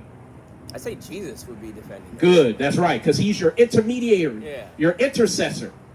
Now, say you've gone to jail for drug possession, right? Yeah. And you violated your parole. And you can violate your parole, you walk to the end of your driveway, your ankle monitor mess up, and they're like SWAT team at your house type shit, right? But say you're in the court, and your defense attorney, he goes, may I approach the bench? And the judge grants him an audience. He's like, yep, go ahead, come up here. What he's going to do is he's going to talk with the judge. He's going to be like, hey, judge, so my name's Hayel, right? Hayel, yeah, he's got this drug conviction, but he volunteers at the soup kitchen. He's got his credentials, so he's got a job now. You know, he's got a wife now. His wife is expecting. He's done all these different things. And you're talking about giving him 10 years? Can you give him a warning? Just this one time. He violated his parole. I understand one violation you're supposed to have all the time on what you're on parole for. So what your lawyer will do, your defense attorney, he'll go, hey, look, can we cut a deal? Like, yeah, I was wrong. But at the same time, though, you could be justified. Didn't Christ shed his blood for the remission of your sins? Yep. For the justification and reconciliation of the Israelites back to God? Yes. So he's the defense attorney. Who's accusing you? Saying, man, that nigga, he had drugs, he knew better. And he knows that he could only go 50 feet away from his house, and he went 52. Send him to jail. He should have been hanging out with The devil. The devil.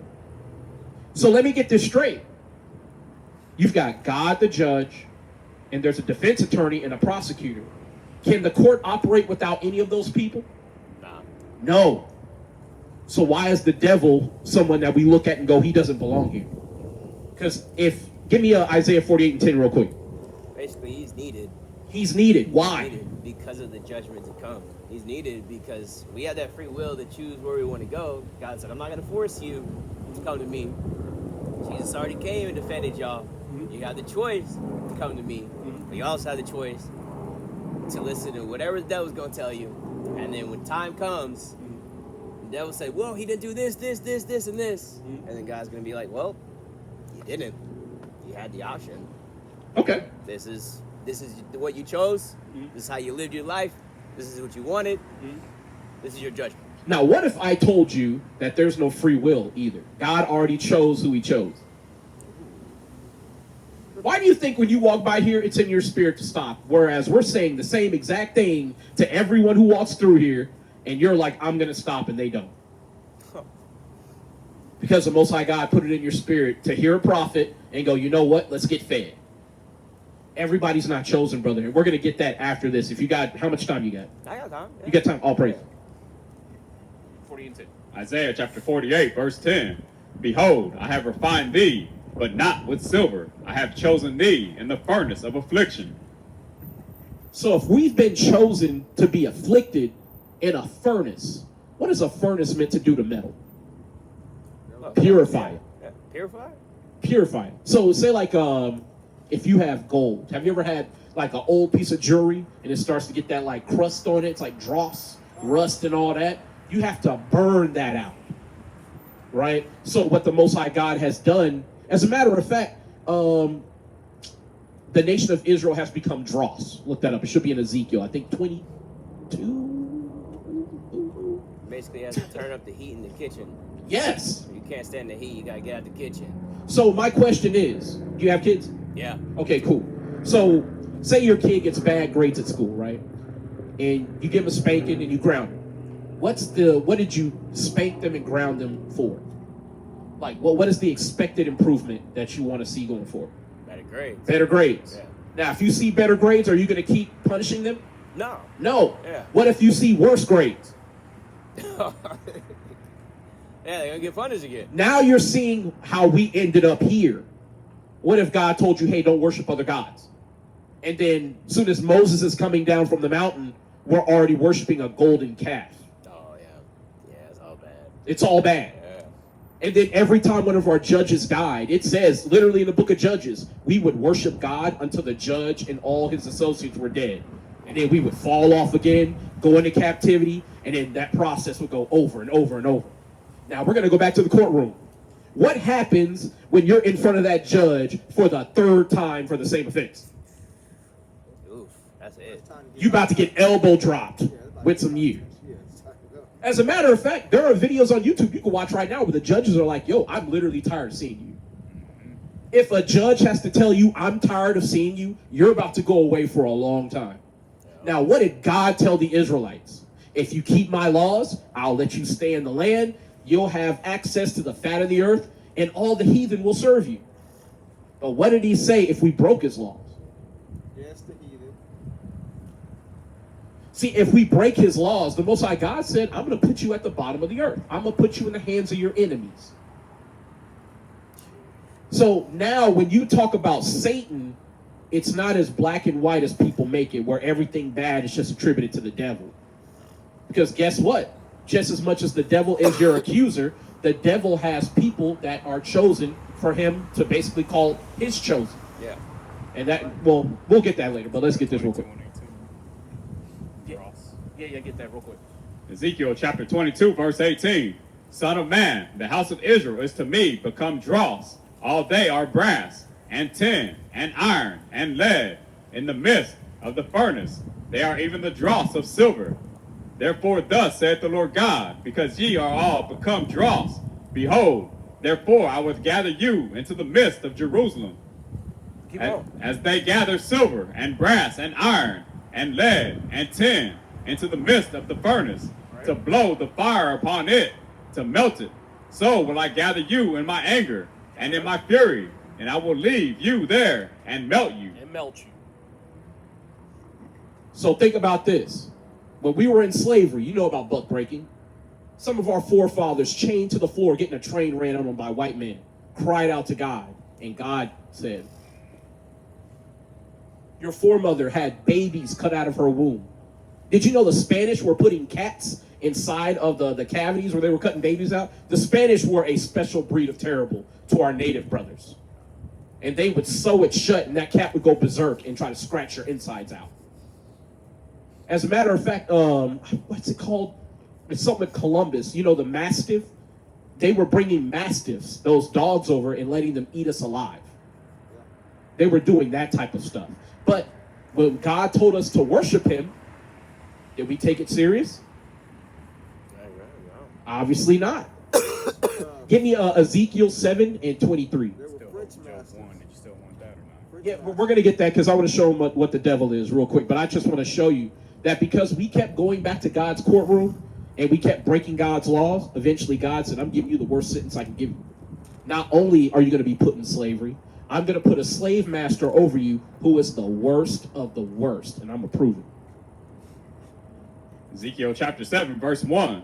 No, 7 and 23. Oh, 7 and 23. So I say, we ain't reading the 23, man. We ain't got that much time. Ezekiel chapter 7, verse 23. Make a change, for the land is full of bloody crimes, and the city is full of violence. Wherefore I will bring the worst of the heathen. The worst of the what? The worst of the heathen. The white man raping children? The worst of the heathen. White man stealing your land? The worst of the heathen. The white man making that river look like shit water? The worst of the heathen. Keep going. And they shall possess their houses. I will also make the pomp of the strong to cease, and their holy places shall be defiled. Destruction cometh. Is that it? Yeah, that's all. Actually, yeah, get that. Yeah, get that one. Destruction cometh, and they shall seek peace, and there shall be none. Ooh. So not only is God going to send the worst of the worst, you're going to cry out going, I'm sorry, God, I'll do whatever you want. And God's going to go, nah, it's too late, player. It's too late. So my question is, again, going back to does God do good and evil? Now you know without a shadow of a doubt, yes, he does.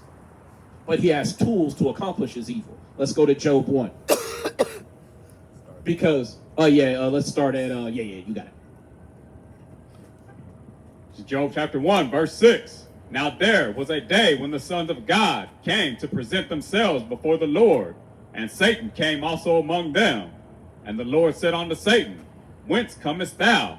Then Satan answered the Lord and said, From going to and fro in the earth, and from the walking up and down it. We're going to keep going. So what you have here is you have angels. They're coming back from doing their work, and they're checking in with the King of Kings, the Most High God. The angels, the other ones, they walk by, they're like, hey. And God's like, all right, cool. What you doing here, Satan? Because Satan's got a large amount of things to handle. So I'm sure the Most High God was like, hey, what you doing up here? And Satan's like, hey, I'm coming from doing what you told me to do. From going in and through the earth, up and down in it, looking, actually prosecuting, tempting people. Because you know what Satan means? Adversary. You play fighting games or used to? Yeah. Okay. If you play any fighting game, anybody you're fighting against is Satan. That's just your opponent. Adversary. That's all it means. The word devil means deceiver or liar. And this is to my camera. We have to demystify these terms. Because when people go, oh, Satan is tempting me. Is it Satan or is it you not having control of your spirit? Of you not knowing God's laws so that your path is illuminated for your feet so you don't trip? Because Satan can come in many forms. But one of the forms is through your ignorance. You might not be aware of what to do right and what to do wrong. And if you don't know what to do, chances are you're probably going to do it wrong more often than you do it right. Right? Yeah. But what we see here is Satan is coming to and fro, in and out of heaven, without any opposition from God. Let's keep going. Verse 8, and the Lord said unto Satan, Hast thou considered my servant Job, that there is none like him in the earth, a perfect and upright man, one that feareth God and escheweth evil? Now, I don't want to skip over this. Can a man be perfect? What do we just hear? Job is perfect. Why is Job perfect? Because he keeps all the laws of the Bible. What does it mean to be perfect, brother? Does it mean to be built like Gaston? You know, no one talks like Gaston, no one dances like Gaston, you the best nigga at everything. No, that's not what it means. Being perfect literally means not having room for improvement. So going back to the hypothetical of your child making good grades.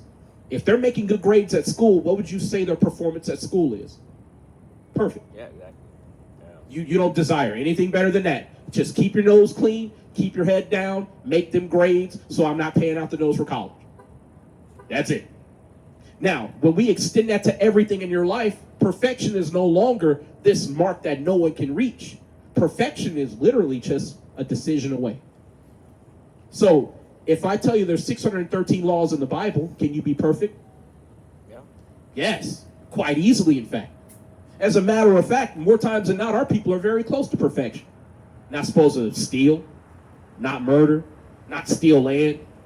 The things that we don't do more often than not is keep God's high holy days. When's the last time you kept Passover? Now, you might not know how to keep Passover. That's what we can teach you. How about keeping Feast of Tabernacles? Now you see why we have to be out here? Because if we're being penalized as God's people for not keeping God's laws, and you don't know what those laws are, how can you serve God? See, again, these are the moments where you can tell your brethren, hey, those Hebrew Israelite brothers, I understand we're rough, but listen to them. Because all we're trying to do is tell you how to come back and serve God. We're going to let you go because I know it's cold, but give me 1 John 2 and 3 real quick. Because I want to drill this home. If you're saying you know God and you love God, but when I ask you what tribe you come from, and you don't know God's real name, you don't know how to keep his high holy days, you know what the Bible says you are? A liar. It says you don't know God. I'm going to prove it. 1 John chapter 2, verse 3. And hereby we do know that we know him, if we keep his commandments. He that saith, I know him, and keepeth not his commandments, is a liar. He is what? Is a liar. One more time. Is a liar. Keep going. And the truth is not in him. Oh yeah, just finish it up. Finish it up. But whoso keepeth his word, in him verily is the love of God perfected. Hereby know we that we are in him. That's all we need. So if you know God, you are keeping God's commandments. That's right. So what if I ask you, hey brother, where are your ZTs at? And you go, what? What are those? Well, that's one thing about God you don't know. Could your kids claim to know you if they've never heard you speak? No. So how can you claim to know God when the only time God talked to us was to give us guidance and commandments? Right. Just think about it as you go home. Because I want you to know before you go home, Christ wasn't sent for anyone else except for you. God didn't give the law to anyone else but you. Do you know that Christ only came for the Israelites? Give me Hebrews 9 real quick.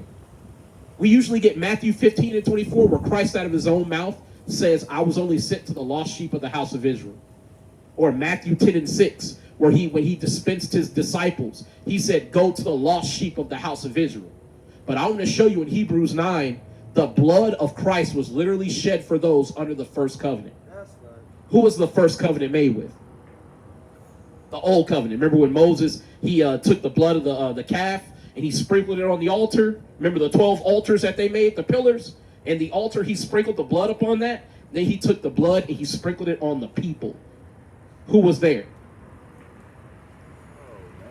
With Moses? Yeah, with Moses. Wasn't God there? God was there. He was on Mount Sinai. Yeah. But what people were there with Moses? The Israelites. Now, this is something where your pastor, he should tell you that. Because if God is making a covenant out here, should you know who he made it with? People talk about covenant all the time, but all covenant means is a contract. And in a contract, you got to know the provisions and the stipulations and the parties involved. If you don't know those things, it's not a contract. At least a contract you can honor. But anyway, let's get this real quick.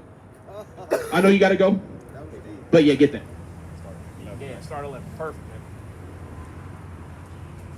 Hebrews chapter 9, verse 11. But Christ being come, a high priest of good things to come, by a greater and more perfect tabernacle, not made with hands, that is to say, not of this building, neither by the blood of goats and calves, but by his own blood he entered in once into the holy place, having attained eternal redemption for us. For if the blood of bulls and of goats and the ashes of a heifer sprinkling the unclean sanctify to the purifying of the flesh, That's right. how much more shall the blood of Christ, who through the eternal Spirit offered himself without spot to God, purge your conscience from dead works to save the living God, to serve the living God. And for this cause, he is the mediator of the New Testament, that by means of death, for the redemption of the transgressions that were under the first testament, they which are called might receive the promise of their eternal inheritance. So that was a lot. We're going to put a spotlight on verse 15, and I want you to read it with us. As a matter of fact, I got another Bible. Because to brethren who are really interested in what's going on in the Bible, I want you to understand what you're reading.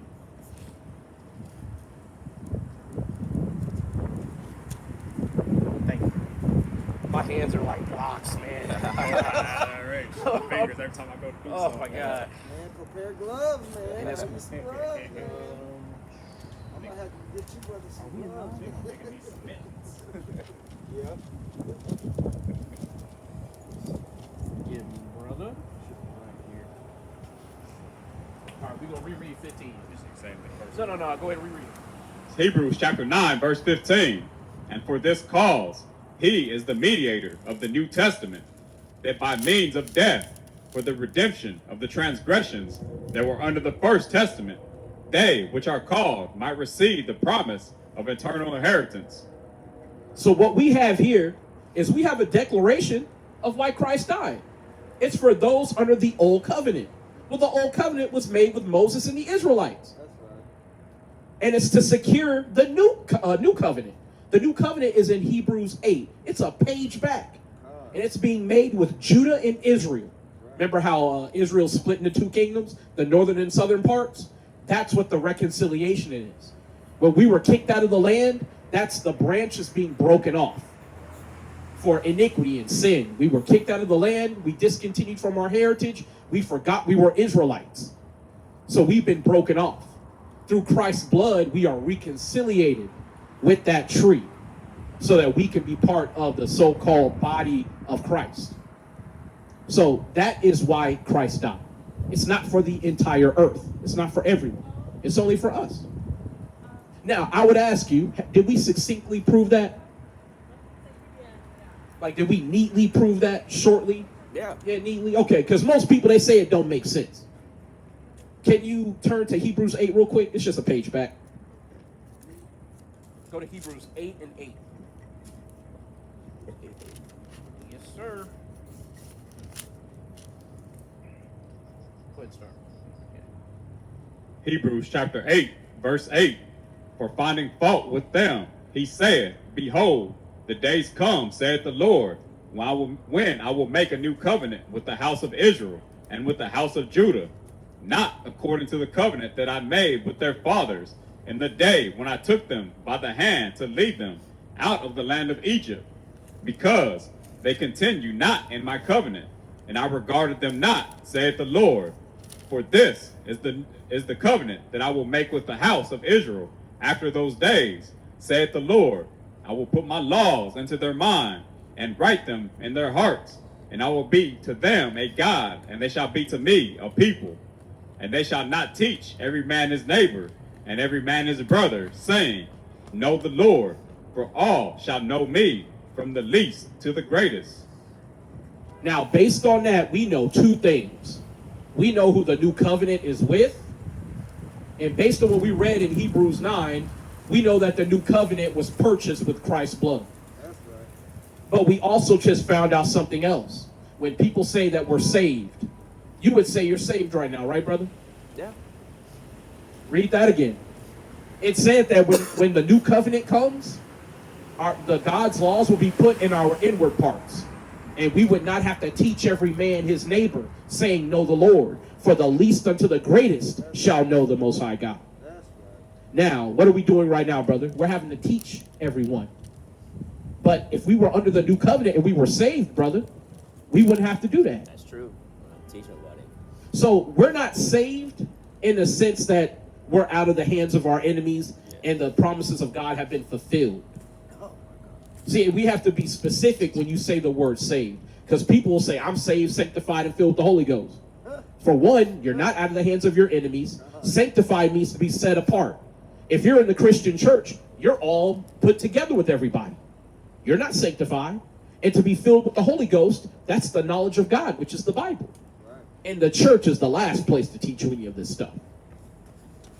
I'm glad to see you again, brother. Yeah. All right? I appreciate it, man. Of course, man. Oh, and I want to ask, do you have a 1611 Bible? No. Cool. Matthew 24 and 13. You do now? Ah, But he dude, that that's shall dope. endure to the end. Okay. Shall Yeah, I got you. So, Yeah. are you familiar with the Apocrypha? What's that? Open that up real quick. Get this Matthew As a matter of fact, you want to just keep this one real quick? Yeah.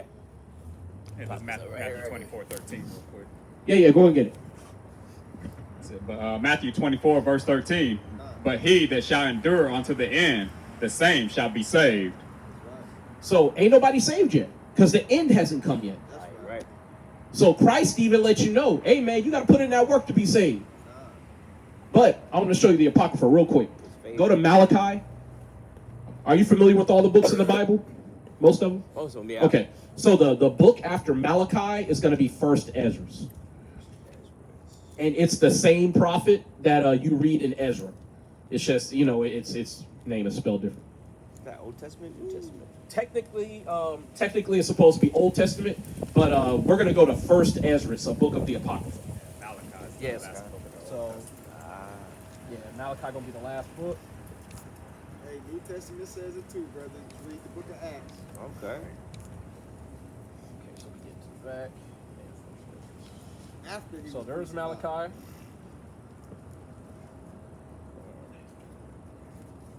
There we go. Oh, no. So I have a question, right? And this is more just for you to think. So in the Old Testament, you go straight from the Israelites being in the Babylonian captivity and then the northern kingdom being exiled, and all of a sudden you're with Christ and the Romans. Well, what happened to all the kingdoms in between? Remember when you read Daniel, it talks about the Grecians taking down the Persians and the Medes. Yeah. So what happened to the Greeks? It's in the Apocrypha. So what you have here is you have the two books of Ezra. So if you want to know more about the prophet Ezra, First Ezra is going to be kind of just kind of expounding on the regular book of Ezra, him doing his duties and having, basically the Most High God deliver him and, things of that nature. I'd recommend reading it, but in the times that we kind of reside in today, definitely read Second Ezra. Yeah, if you want to flip the pages, brother. My hands is bone dry, man. I got ashy hands. At this point, we coming up on hypothermia at this point. I can't even feel my knees. But before you go, brother, I want to give you our YouTube channel, and if you want to take my phone number, I'll give you my business card. Yeah, I got We it. out here for the Most High God, man. We out here for the Yeah, because when it comes to the Apocrypha, there's a lot of things in there that I would recommend you definitely read. Yeah. That way, it backs up a lot of the things that you're going to need to know. Okay. But so go to 2nd Ezra 14. I'm going to show you that book that we had last time. Remember when I told you how your spirit returns to God? Yeah. So I want to show you where that's at. And you know how to read the Roman numerals, right? Yeah. Okay, cool. I'd have to ask, because I know some people, they be like, I can't read this shit. They be straight up mad, be like, man, why you giving me this shit, man? I can't read this. I was like, bro, I'm trying to help you, man. Yeah, go back a page.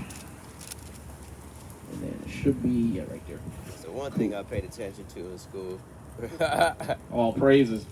Get me, go to 14 and 34 through 35. But we're just going to read a couple of things in the Apocrypha just to show you, like, these are gaps that you need to know and you need to acknowledge. Because if you're not familiar with these books in the Apocrypha, then you have no way of reading, like, the stuff that happened during the Grecian captivity. Yeah. You know, with the death of Alexander the Great and the rise of his 4 generals. If you don't know what happened to us during that time, you're lost when the Romans come up. But go ahead and get that for me. 2nd Ezra chapter 14, verse 34. Therefore, if so be that ye will be subdued. Therefore, if so be that ye will subdue your own understanding and reform your hearts, ye shall be kept alive, and after death ye shall obtain mercy. For after death shall the judgment come, when we shall live again, and then shall the names of the righteous be manifest, and the works of the ungodly shall be declared. So you've got knowledge like that in the Bible. Did you know the grain of evil that was in Adam's heart to go off and worship other gods in the Garden of Eden? That was placed there by God in the first place? We going, hey, it's in this same book. Get me 2nd Ezra chapter 4 and verse 30.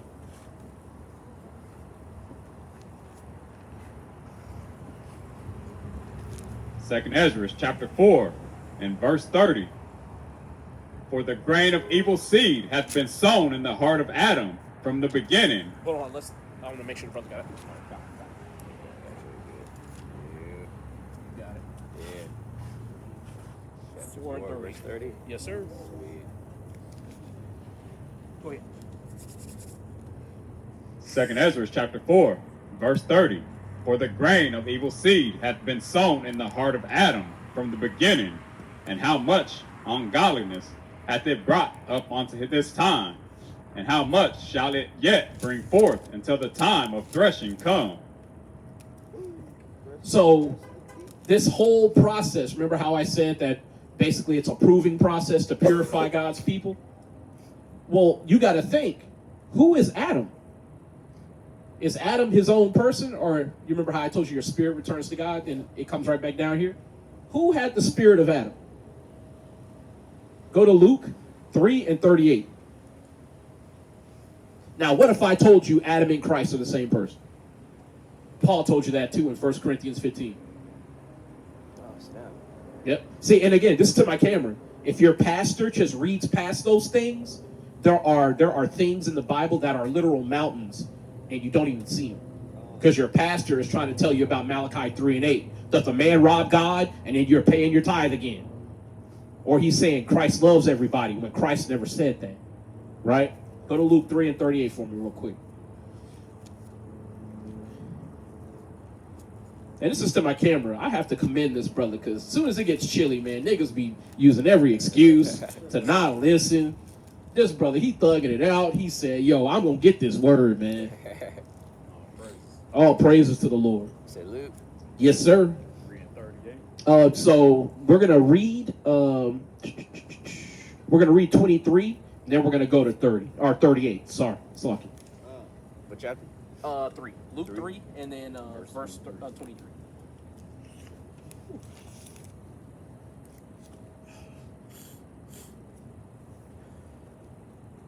Luke chapter 3, verse 23. And Jesus himself began to be about 30 years of age. Oh, Yeah, you off my page. oh, sweet. There you go. fingers numb over here. Like, all right. I don't know. I'm trying not to lick my hands, man. It's okay, brother. Go ahead.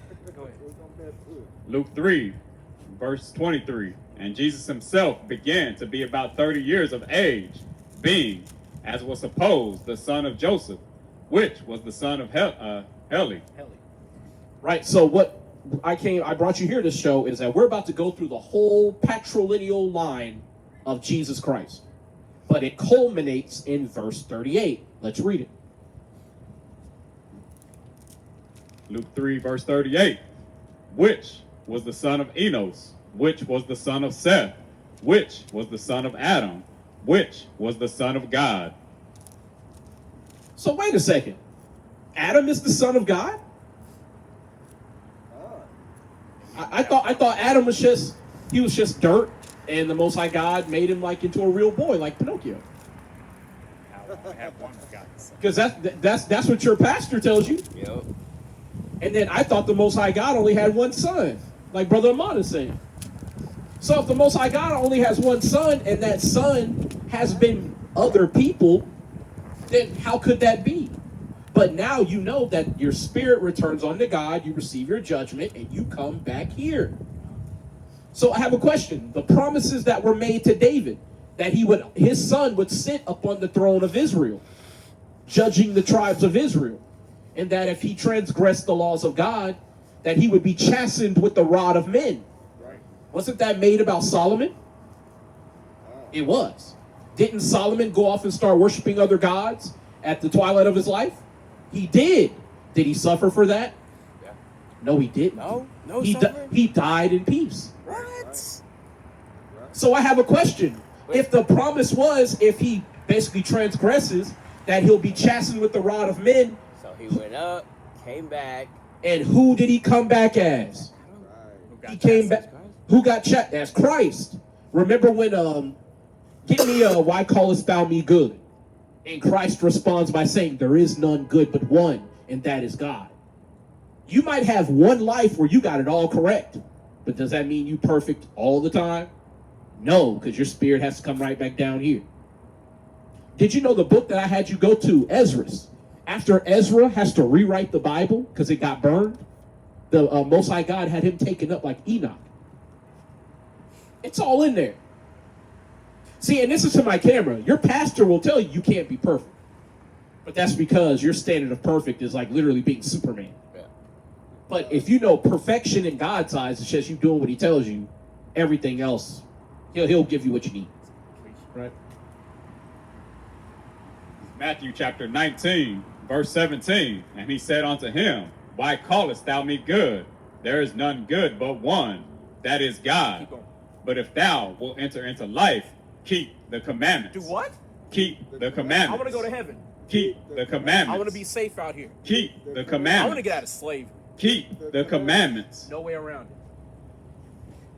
This is why we're out here, King. Now, you can understand all this. You know what you're supposed to be doing. If you can understand all this, brother, give me Isaiah 58:1. I'm about to put a weight on your conscience. Because if you can understand these are darker sayings in the Bible. Regeneration, right? Understanding that life and death are really just different statuses of being, but you go in and out of it. Your spirit is what is eternal. You're able to understand that Satan works for God. So that means you have more knowledge than most. So I'm going to give you a proposition, so to speak. It's Isaiah chapter 58, verse 1. Cry aloud, spare not, lift up thy voice like a trumpet, and show my people their transgression, and the house of Jacob their Give me sins. Ezekiel 33. So we are the watchmen, and we are crying aloud, we are sparing not, and we're lifting up our voices like trumpets to show the house of Jacob their sins. We're reintroducing our people to their God and showing them what they're supposed to do in order that we might be delivered from this captivity. Because eventually we will get delivered out of here. But the question is, are you going to be in your office doing what you're supposed to do?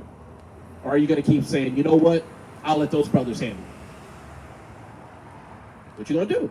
Thinking about that office.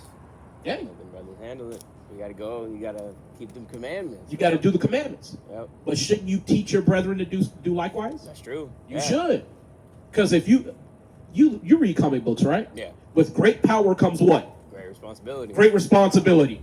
So if you have a great body of knowledge, isn't it incumbent upon you to teach it? Yeah. It is. So why are you learning all this, brother? Is it to take it home and hoard it and bury it in the sand? You remember the unprofitable servant who buried his talent? Or are you learning all this like I see you in this corner teaching right beside us, shoulder to shoulder? You gotta spread the word. Because Okay. if people don't know, right? Like, how you gonna go to God? You're like, oh, I gave you the knowledge, and you didn't tell nobody. Hey. You hoarded. You're basically gatekeeping. Like, oh, you didn't want to say nobody. Okay, You so didn't want anybody to get saved like you. so I have a question. What days could you come out and teach the Bible? Shit, I'm always out here. Well, I'm over there. I'm usually here. Depends on when I'm working. I'm either working Wednesday through Saturday. Wednesday through Sunday. I'm gonna give you another 2 cards. So what I'm trying to have you do, brother, is get more involved in doing what you're supposed to be doing and occupying your seat in the ministry. Because all these things, if you're able to learn them, brother, get out here and teach. This is what we're aspiring to do. I'm going to have this brother read in Revelation 14. Do you know about the 144,000? 144,000? 144,000. Yeah. Those are appointed seats, right? Now, those are the ones who follow Christ wherever he goes. If you're part of a king's inner circle, don't you think you're some of the distinguished people? Yeah. The nobility of the nobility? What do you think we're competing for? Aspiring for? I want to show you real quick. Ezekiel 33 start 29. No, give me a Revelation 12. Yeah, give me Revelation 12. Are you trying to take I got plenty of them. Man. I got plenty. Oh, 14. Select stuff. We're getting 144,000. I say 12. And then I think it's 6 or 7. No, it's 4. It's 4. Yeah, yeah. Hey, man, you over here correcting me. Look, nigga, you just like him, man. Pass your test, nigga. 14. Revelation chapter Correct 14, somebody, goddamn. verse 4. These are they which were not defiled with women, for they are virgins. These are they which follow the Lamb whithersoever he goeth. These were redeemed from among men, being the first fruits unto God and to the Lamb. And in their mouth was found no guile, for they are without fault before the throne of God. So not only are these the VIP of the Israelites, but these are the ones who are completely justified before God. That don't mean that they were without sin their entire lives. These are the ones who have been justified, and they have been exalted and glorified to such an extent that they are in company with Yahushua himself. Give me Revelation 7 real quick. I want to show you. There's only 12,000 seats. 12,000 for each tribe. Your father's a so-called black man, right? Oh, I don't even know. I didn't even know my dad, bro. Okay. Yeah. Now you know that's Deuteronomy 28 and 54. That's a curse that the Israelites are under. See, again, you could teach that. And now, with you having that ability to commiserate with our brethren, because many of us don't know our parents like that, especially our fathers. I might not be able to teach a brother like that for one reason or another, but you could slide in and go, hey, brother, let me talk to you. Let me try. You see what I'm saying? A different tool for a different job, Yeah. right? Revelation chapter 7, verse 4. And I heard the number of them which were sealed, and there were sealed 144,000 of all tribes of the children of Israel. Of the tribe of Judah were sealed 12,000. Of the tribe of Reuben were sealed 12,000. Of the tribe of Gad were sealed 12,000. So on and so forth, right? So for each tribe, you got 12,000 seats to be part of the 144,000.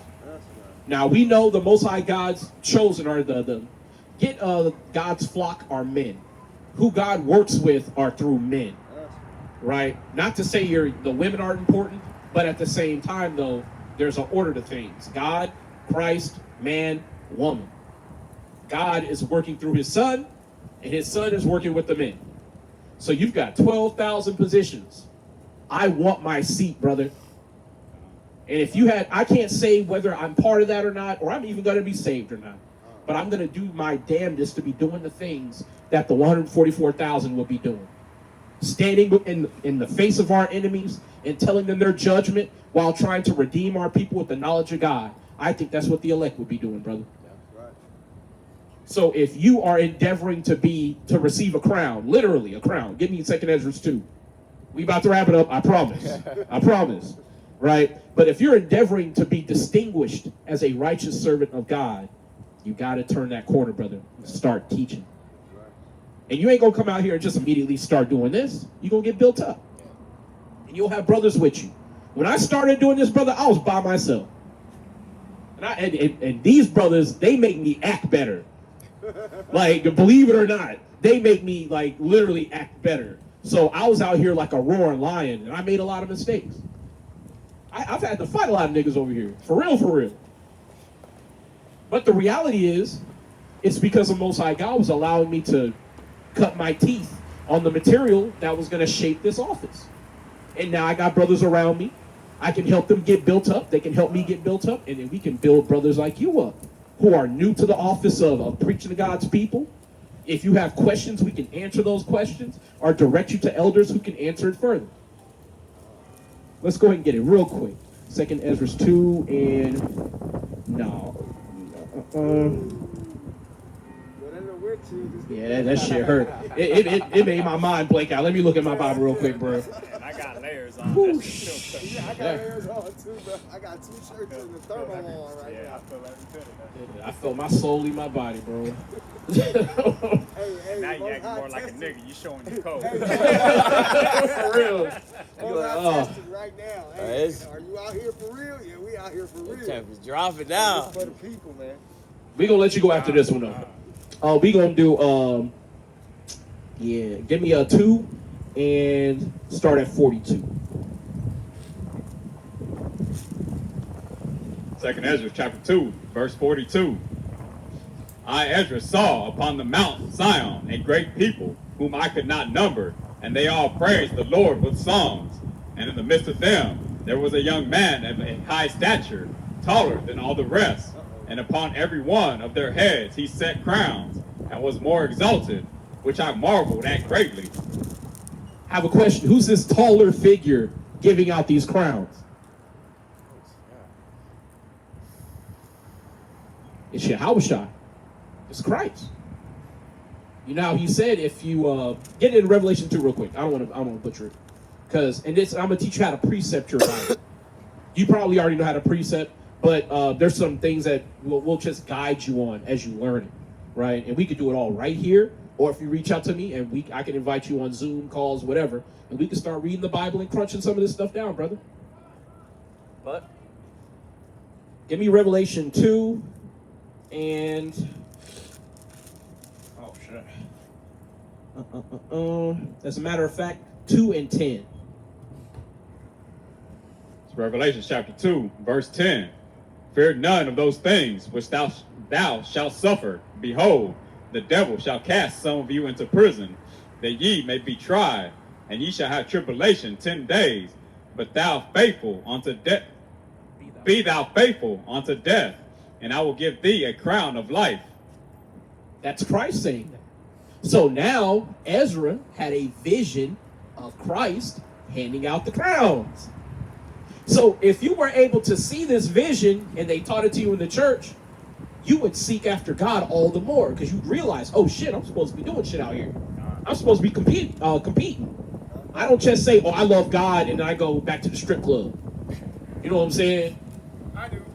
I'm about to say, are you Native Hispanic, brother? I just mess with you now. Are you Native Hispanic? Nah, I'm white and black. Well, what's your father? My dad, Yeah. black. You're not white. You us. You are who your father is. I'm both. No, you're just your father, brother. I'm down. Numbers 1 and 14. Numbers 1 and 14, brother. I ain't mad at it. But keep God's laws. Yeah, and that's why you have to know who the Bible is for. Because not only are our people scattered and they look like all these other nations, you have people claiming who they are through their mother when you're only your father. Okay. All right. But all right, it's Marlon. Yeah. Marlon, it's a pleasure, man. This was for me right here, right? Yeah, that was for you, brother. Praise, all praise, brother. Appreciate But- it. Shabbat shalom. Do you have your phone with you? Yeah. Pull up YouTube real quick. I'm gonna give you our channel. Make a main, Okay. main. Mega Main 8. I'm from Memphis, so you know how it is. Man. Iconic movie. Who running? Yeah, it's gonna be MEGA MAYNE 8. Mega Main 8. Mega Man. Main. Come on, man. Mega Man. on, 8. man. Yeah. There it is. All praise. Mega Man. But hey, brother Marlon, if you got any questions, man, about the Bible, reach out to me, man. And if you get it in your spirit to want to join us, we're the Masada. Our parent camp is in Dallas. But as you know of the Hebrew Israelites, we got camps everywhere, brother. Yeah. You know what I'm saying? My whole thing is, even if you don't want to join a camp, at least keep coming back here and doing the work. Yeah. I got brothers who come from another camp called Sons of Thunder, another brother from Wi-Fi. I either go to them or they come to me, and we just hold camp together, man. It's about doing this work, King. Because this is the last one for real. Because before you leave and you're thinking like, damn, man, why they got different camps? Go to Isaiah 59 real quick, or 57 from the top. Is it 59 or is it 57? Give me they shall see eye to eye when they shall see eye to eye, and then that should find it. Because when the Messiah returns, he's going to tell you what you need to do, what you don't need to do, whether we're doing lunar Sabbath or Friday, Saturday Sabbath. He's going to tell you if you can eat mushrooms or you can't. Like, I eat mushrooms personally, but there are certain camps where they don't think that it's something that's lawful to eat. But if Christ tells me, hey, you can't eat that, guess what I'm going to do? I'm not going to eat it. I don't smoke weed, brother. But guess what? If Yahushua says, hey, ain't nothing wrong with smoking weed, guess what I'm going to do? I'm going to blaze up some trees. It is what it is, bro. But here's the thing, though. You don't have to smoke it. You can eat it. You see what I'm saying? That is lawful. But, Very worthy eye to eye, but yeah, give me that eye to eye real quick. Where is it? Yep, you got it. I'm looking right at it. Can't fucking read. I'm cold, bro. It's cold, man. Yeah. Isaiah chapter 52, verse 8. Thy watchmen shall lift up the voice. With the voice together shall they sing. For they shall see eye to eye when the Lord shall bring again Zion. So we're going to see eye to eye, and it's going to be perfect. Why is that? Because we read about the new covenant. God's laws will be put in our inward parts. Now we won't have to guess anymore. It'll be second nature to serve God.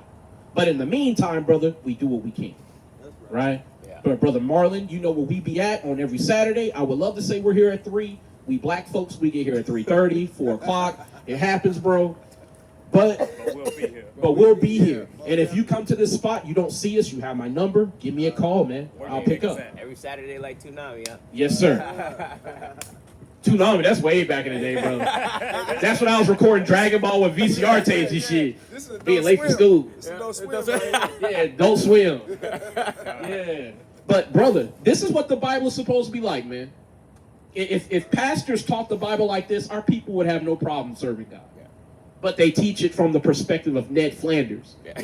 You know what I'm saying? They teach it through the lens of our enemy. So when you think of Christ, you think of some long-haired white hippie who wants to hug everybody. When Christ is a black man who wants to go to war with his enemies. And his own that want to be with the enemies. Yeah, I mean, Luke 19:27, Christ says, "But those mine enemies that would not that I should reign over them, bring hither and slay them before me." Christ said that out of his mouth. But they'll tell you Christ is love. Christ told you, I pray for them, I pray not for the world. He said, I'm only praying for those that thou hast given me, talking about who God gave him, which is the Israelites. But brother, I'm gonna let you get in some warmth, man, all right? Appreciate it, man. Of course, Thank man. You. Every Saturday. Every Saturday morning. 3:30. Yes, sir. Appreciate it. All right, man. brother, be safe, be safe. Yes, sir. Give me Deuteronomy 7:6 for the brother. All praises to the Most High God. Hands just stay I'm moving not like shy. they need to. Kwam Yashral. 7 and 6. Yes, sir. It's Deuteronomy chapter 7, verse 6. For thou art a holy people unto the Lord thy God. The Lord thy God hath chosen thee to be a special people unto himself, above all people that are upon the face of the earth. and give me a joy over one sinner that cometh to repentance.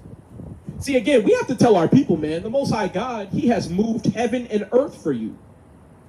I know it's easy to get caught up in the whole, the ideology of America that has branded you just a nigga, just a damn border jumper.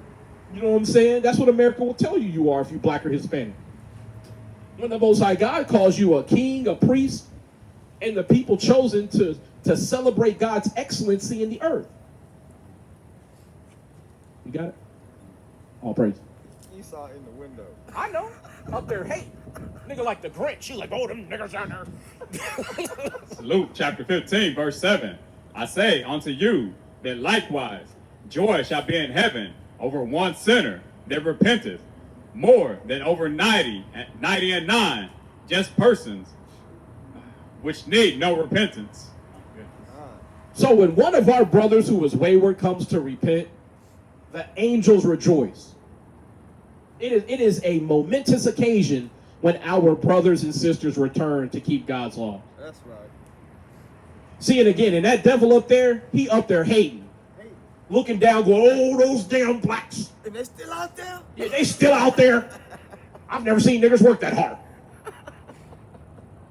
But see, when it comes to being about our Father's business, man, we stand 10 toes on it.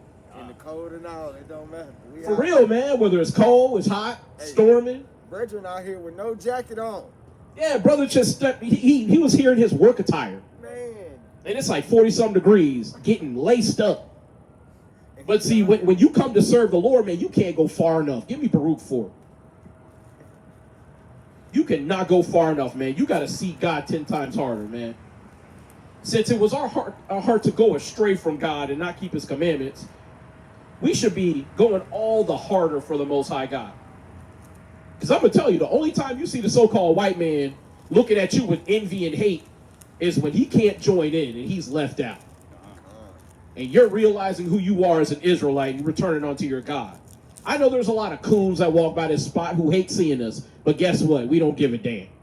We gonna keep telling you to come back to your people and telling you to forsake these damn heathen before judgment comes. But brother, get me Baruch 4 and 28. Baruch chapter 4, verse 28. For as it was your mind to go astray from God, so being returned, seek him 10 times more. Considering that we all, most of us, I won't say all of us, because very, very few of us have been raised in Israelism, so we have been keeping the commandments since birth. But most of us have. And just as it was our mind to go astray from God, we have to make sure that we serve God all the harder now that the Most High God has redeemed us. Man, pick that up, okay? Woe unto them that destroy the earth, remember? Yeah. Yeah, don't destroy the earth, man, if you can help it. You know what I'm saying? And it's not to, harp on our people, but we got to make sure we stepping right out here. Because what if the Most High God has a spirit walking through here?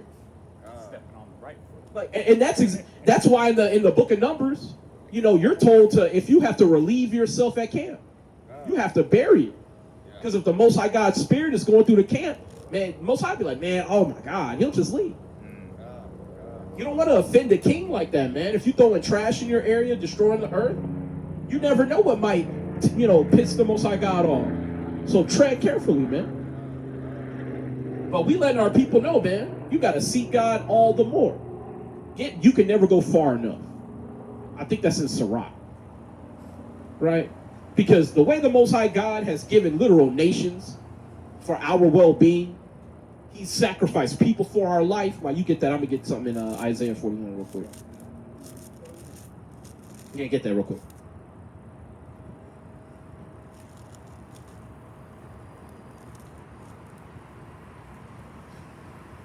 Sirach, chapter 43 and verse 30. When ye glorify the Lord, exalt him as much as ye can, for even yet will he far exceed. And when ye exalt him, put forth all your strength, and be not weary, for ye can never go far enough. You can never do too much to show that you want to serve God. That's why that brother standing here in the cold, that's a good gesture to the Most High, that you really about this work. Yeah, you done came this far, might as well keep going. You know what I'm saying? But most brethren, man, when they're presented with the opportunity to sacrifice and suffer a little bit for God, they're like, man, God wouldn't want me to do that. It's like, yo, God is literally, he's having you washed out because you won't do it. Man, it's like what's going on with those pastors with the Drewski situation.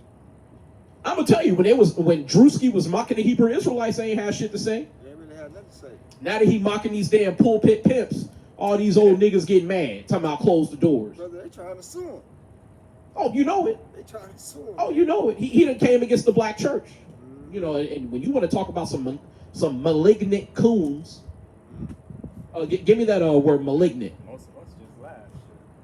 Are maligned coons. Yeah, I thought it was hilarious. Malign because coon. they- You can get malignant. You know what they're really mad at though? I'm sorry? You know what they're really mad at though? Because when he did the skit on the Brews, it shows the difference between the Brews and the Christians, man. And that was a very big difference. You can just get the general definition. Get that real quick. Malignant refers to something harmful, especially cancerous cells that grow uncontrollably, and spread. I'm gonna tell you, I don't know why I threw in that cancer shit, but it describes coonery to a T. Shit is like cancer. One coon affects the rest of them. All of a sudden, you got a bunch of scared niggas talking, oh, we sick balls? And then narcissism. Yeah, get that. In psychology, malignant narcissism, a severe personality disorder combining grandiosity with sadistic traits as described. Oh, on helpguy.org. But yeah, that's not. And I'm gonna tell you, a lot of these pastors, they have that narcissistic personality. They'll tell you to sow a seed when you have $2 to your name and he pulled up to the church in a Bentley. He got a private jet. Who was that that nigga Kenneth Copeland? Motherfucker got a damn mansion built onto the side of his church. And I'm talking about it's like a look up Kenneth Copeland's house value. Kenneth Copeland is one of them Edomite pastors who has pimped out so many people, made so much money. Yeah, he looked like a demon, man. That man is literally, yeah, he got a $7 million house that's built onto his church. Absolute madness. And he'll tell you to sow a seed. He'll tell you, hey, if you ain't got it, have faith. Step out on faith. And it's a tax exempt mansion. Yeah, it's tax exempt, by the way. So he ain't paying property taxes, none of that shit. He just in there. But that's because he's doing something that's integral to America's function. He misleading you niggas. And as long as he's misleading all you blacks, Hispanics, and Native Indians, and y'all sitting y'all coon, destroyed asses in them pews, the Most High God don't mind him being in a tax-exempt $7 million mansion. See, again, that's why we out here, man. We trying to wake you up to who you are. The devil walking on earth had a picture. Look at how the devil is. Yeah, look at this nigga, man. Look at this nigga, man. Nigga wicked, bro. Nigga the devil. Cold out here. Oh, where that face where he was looking at that reporter all crazy? Yeah, I was talking. That's the Kenneth place I was talking about. Look up a picture. Kenneth Copeland looking at reporter. That's the picture I was talking about. Yeah, man. There's a picture of him. He makes that face right there. This nigga is wicked, bro. This is who our people are listening to. This guy right here. You can't make this shit up, bro. And then our people will wonder why they don't know anything out the Bible. Because you too busy tap dancing and paying this nigga. But see, that's why the angels in heaven rejoice over one sinner that comes to repentance. Because you got to remember, he came to repentance amid all this shit, man. Say, find us for not guilty. Uh-oh. Is that me? Yes, that's you, bro. Man, people know I'm at camp, man. For real, and bro, I'm going to tell you, Satan cometh immediately when you cooking, bro. I'm not trying to call the person who called me evil, but goddamn it, that's a bad time right there, man. Doing the devil's work. Yeah, you doing the devil's work. But see, and most of our people, man, they worship God according to the precepts of men. Give me Isaiah 29. What time is the king? Okay, we gonna get out of here, man. This will be the last thing we get. Are you gonna go in tonight? If you say no, we gonna keep going to the speaker give out. This nigga might say he going in just to get out this cold. Yeah, I'm going to work. I show the fuck out. It's cold in the mother. It's called with my ass enough. Isaiah 29 and what? Hold on, I'll get it real quick. Shit. Yes, I'm going to work, Mr. Higher. For real, man. Niggas say, yeah, I'm going. Been out here for I 5 am a good hours. nigga, and I do my job according like it should be done. I know that's right. I don't miss no days. Get me 29, and you know what? Start at 10. So Isaiah chapter 29, verse 10. For the Lord hath poured out upon you the spirit of deep sleep, and hath closed your eyes, the prophets, and your rulers, the seers, hath he covered. We're going to keep going. So the Most High God has closed a lot of our people's eyes.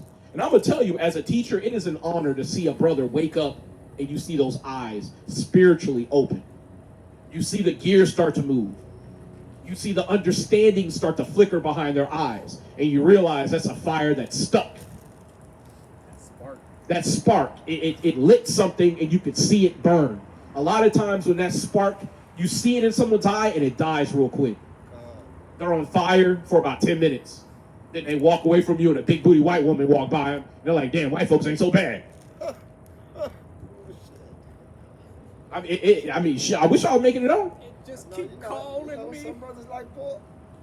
Some brothers like oxtail. To the brothers who teach, how many times have you taught a black, Hispanic, or Native Indian? It seemed like the word was resonating with them. They walk 3 steps away from you and all of a sudden they hugging white people again. Yeah, I've seen that.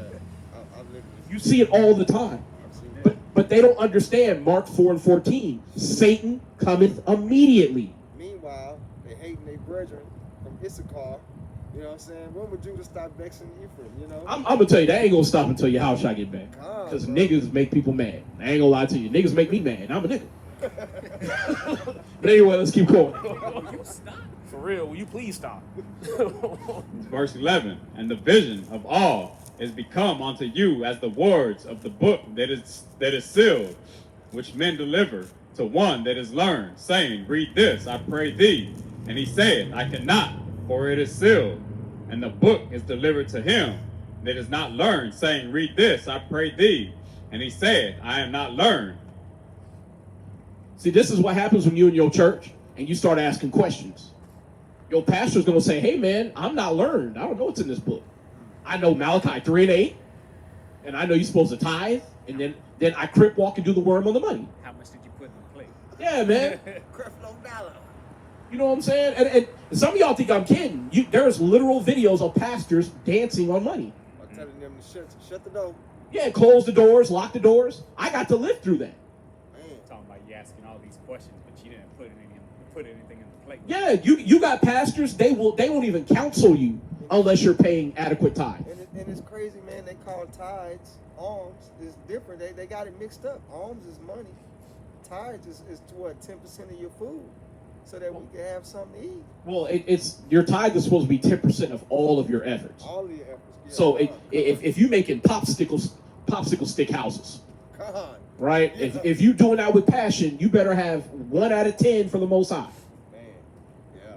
You know what I'm saying? Like it's like that. But according to your pastor, he like, yo, I just give the money. God. You know what I'm saying? And he like, yo, we don't accept checks and we don't accept credit. We need All all cash. cash. See, and that's why we have to be out here to let blacks, Hispanics, Native Indians know. Don't worship God according to the precepts of men. I don't want your money. I God. want to kick your ass. Hey, get that in Deuteronomy that you're only supposed to pay tithe at the temple. Oh, okay. See, most of y'all paying tithe to the church, man. Y'all doing it all wrong. The Most High God told you ain't supposed to give no sacrifices, no oblations outside of the temple. If you doing that, you going off. And last time I checked, there is no third temple. So guess what? The Most High God ain't accepting tithes right now.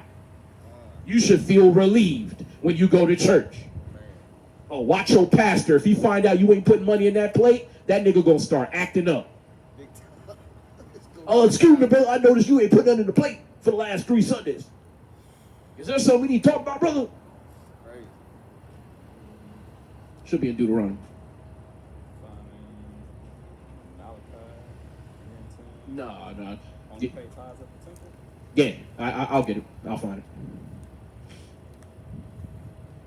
I think it's either 17 or 22. Likely 17.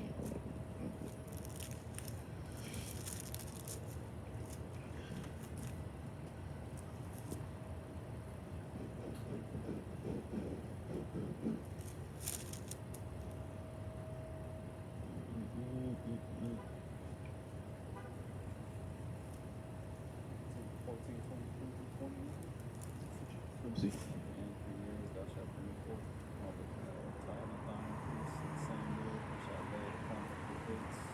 You could do that, Bob. I'm finding the other one. So this is when we're bringing sacrifice to the Most High God. It's in Deuteronomy 14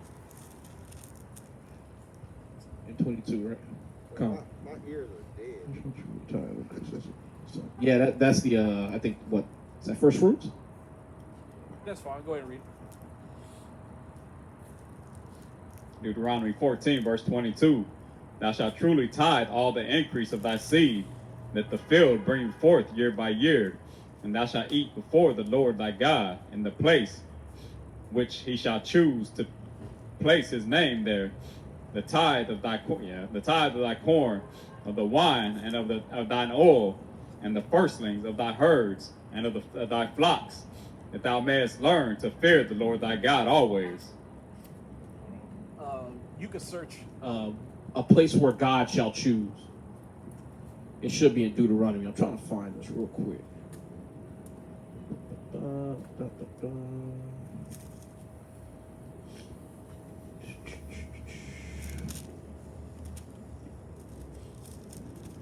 knew it ain't in 22, man.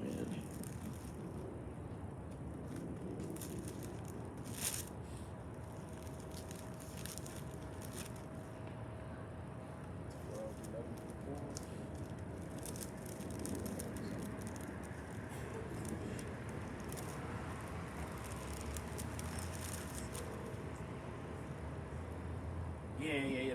That's it. You got it. Deuteronomy chapter 12, verse 11. Then there shall be a place which the Lord your God shall choose to cause his name to dwell there. Thither shall ye bring all that I command you, your burnt offerings, and your sacrifices, your tithes, and the heave offering of your hand, all your choice vows which ye vow unto the Lord. No, that's it. So you're supposed to be bringing your tithe, your oblations unto God, your sacrifices of all sorts, only to the temple. If there is no temple, how are they taking up a tithe? Again, this is why you not reading Blacks, Hispanics, and Native Indians, you have made your enemies rich through your ignorance.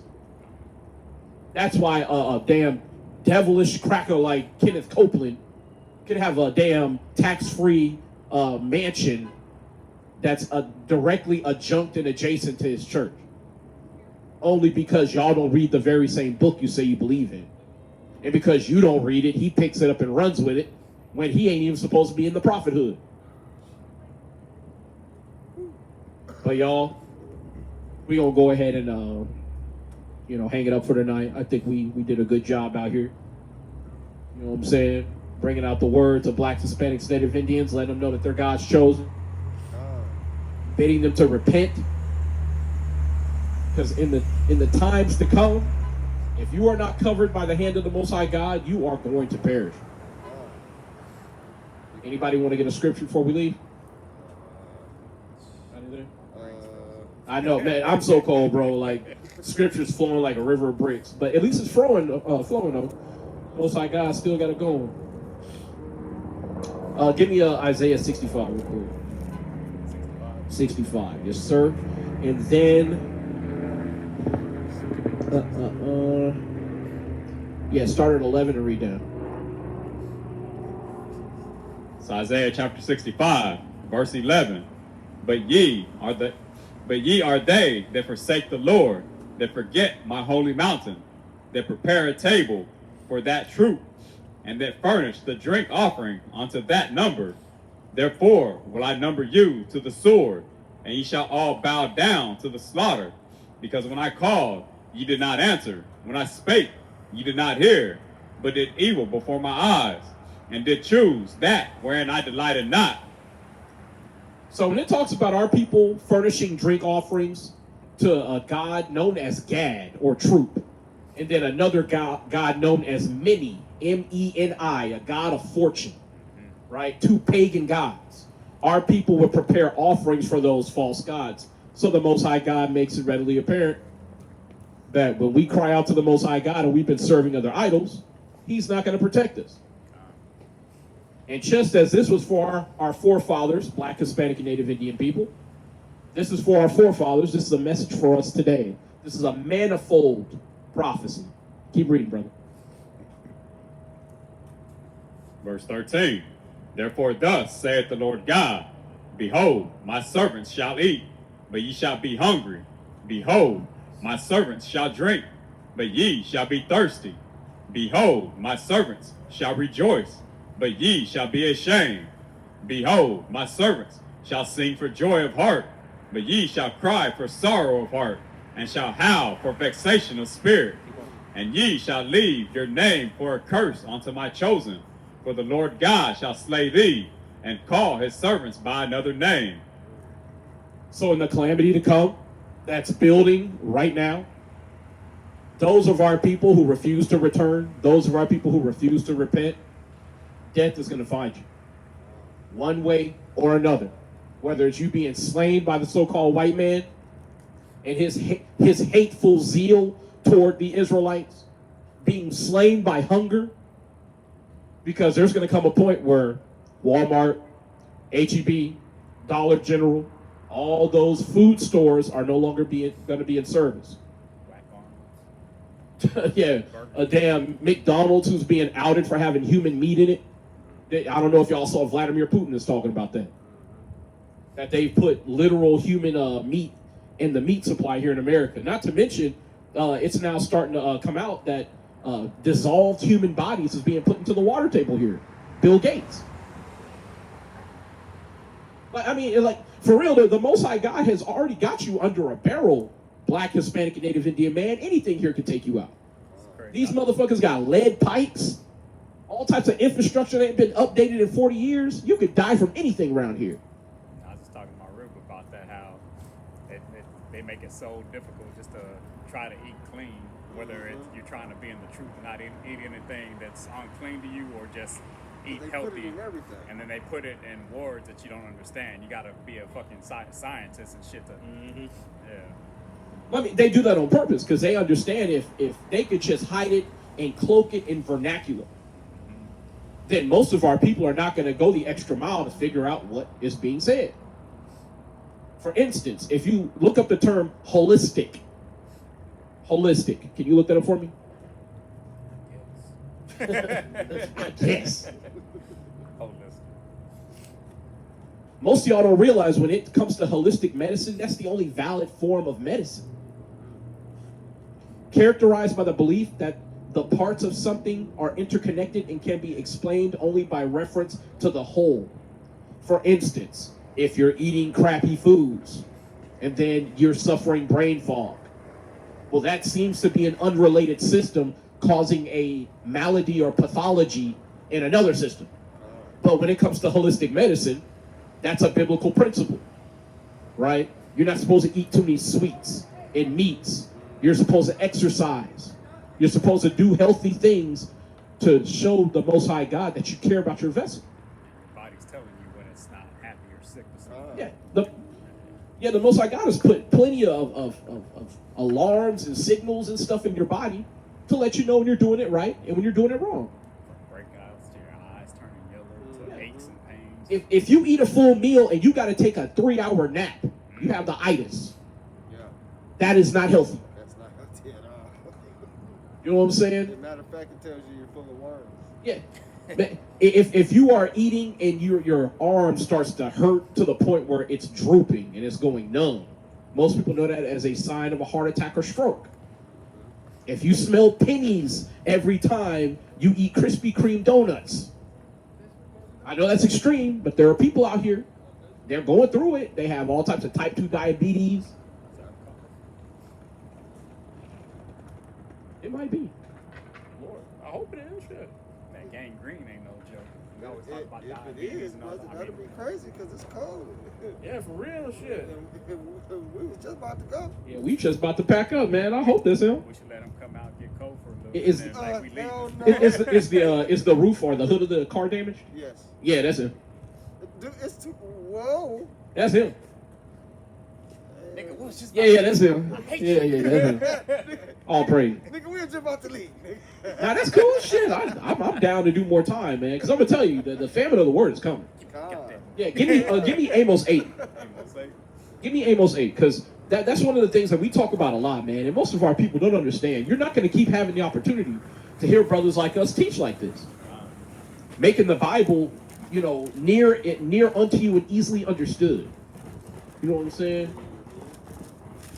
Because eventually, man, ain't gonna be no excuses. You're gonna have to walk on faith, man. There is no tomorrow. Yeah, that what's his name? Apollo Creed.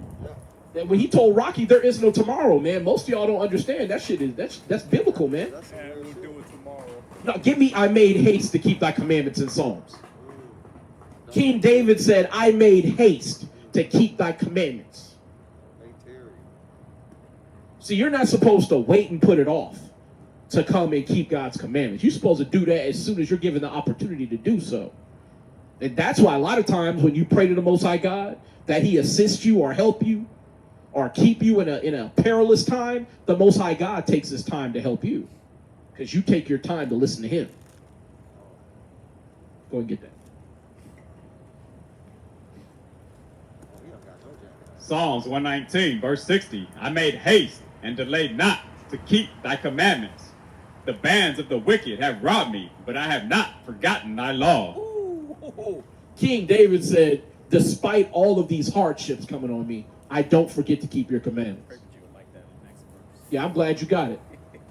All praises, all praises. Agent M on the scene.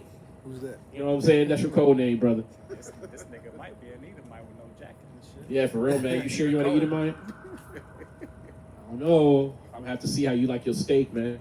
You know what I'm saying? Like that shit bloody. But you see, King David, man, he said, I made haste to keep thy commandments. And the reason why you need to be making haste now, give me that Amos 8 real quick. Because once the famine of the word comes in, y'all, it's gonna be a wrap, man. How you doing, brother? Give me Amos chapter 8 and verse, start at 18. He said 8 and 18. It only goes to 14. I'm sorry. I'm looking at 5, brother. Salon. Because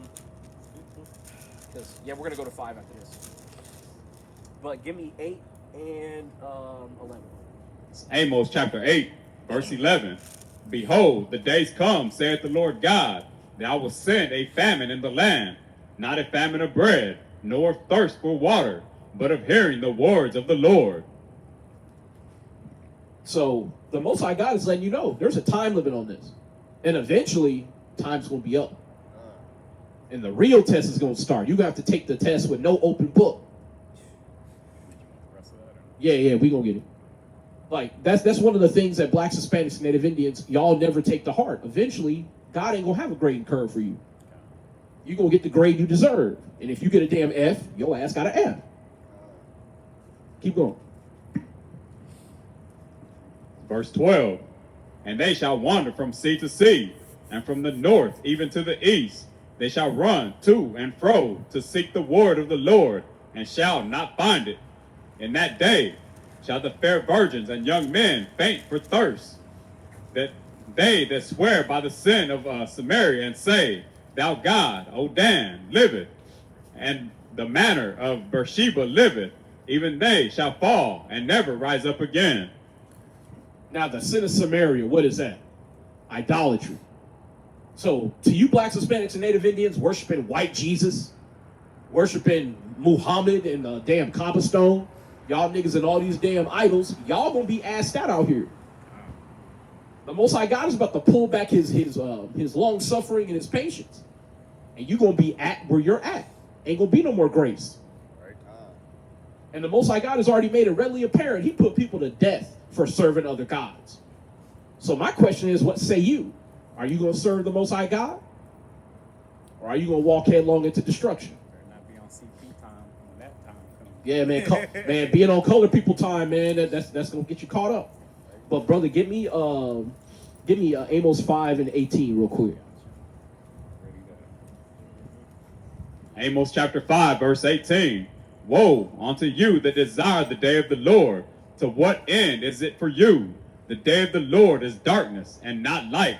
As if a man did flee from a lion, and a bear met him, and went into the house, and leaned his hand on the wall, and a serpent bit him.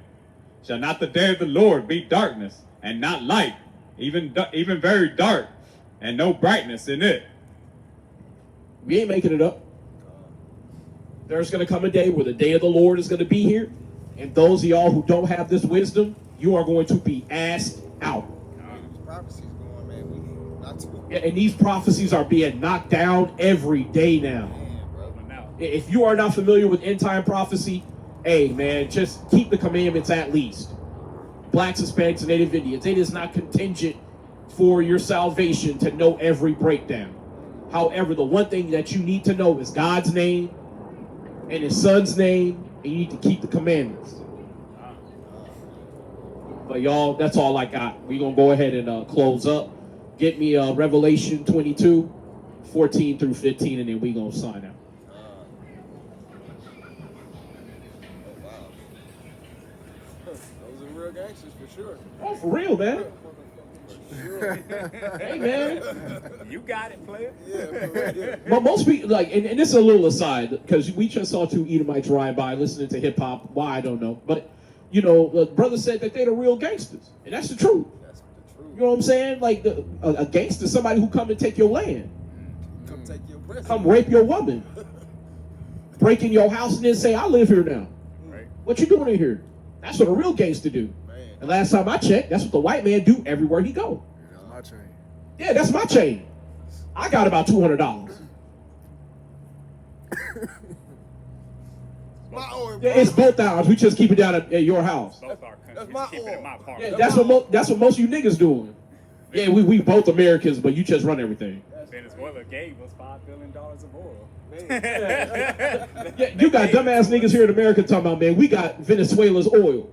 And the white man going, I got Venezuela's oil. Yeah. That's my bike, punk. For real, that's my bike, punk. What oil?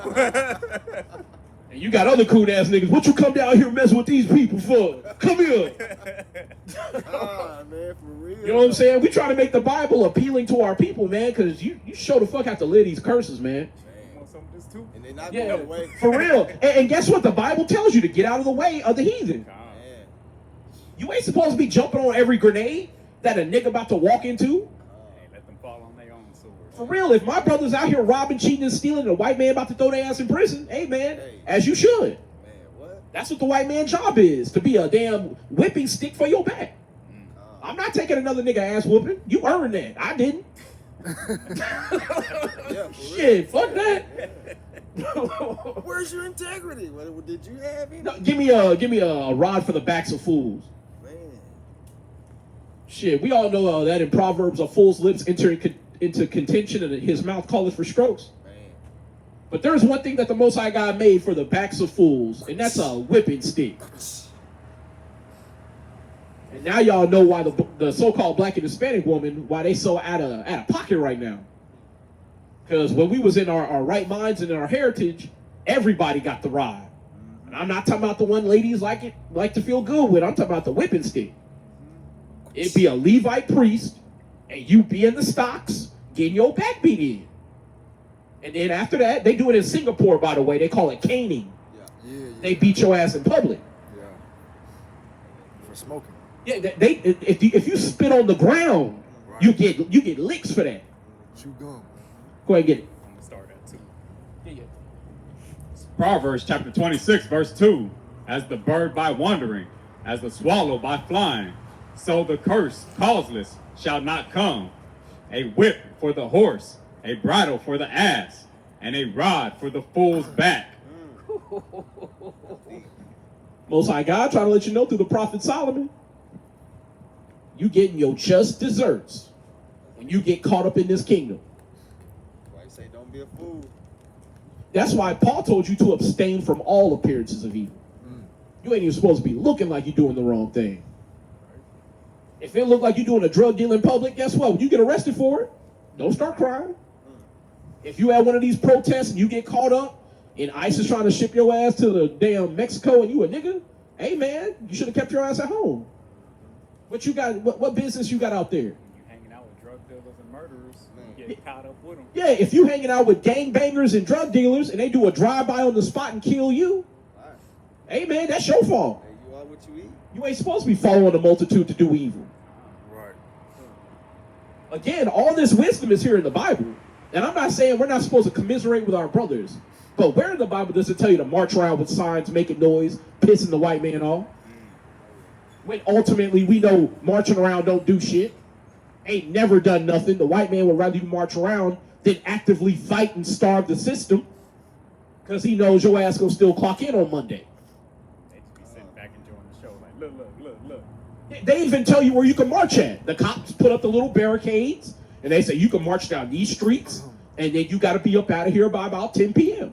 You can shoot that gas at y'all's ass. Yeah, or we gonna clear the streets. We gonna bring out the anti-riot shit, and we gonna get y'all up out of here. And if y'all get too rowdy, we gonna use live rounds on y'all. We gonna kick y'all's ass. Yeah, I mean, again, to the people who are getting their head bashed in by ICE, I'm trying to figure out, man. Like, so if you think are you thinking if you throw enough of your bodies into the machine, it's just gonna grind to a halt? So I'm gonna tell you, the one thing that the white man is meant for is grinding up stupid people. You need to understand that the Most High God, this is his sharpest sword. Give me Ezekiel 7:23 one more time. This is the worst of the heathen. The Most High God, like, you got to understand, the Israelites have been in captivity after captivity after captivity. This is the worst that it has ever been. And it will never be worse than this.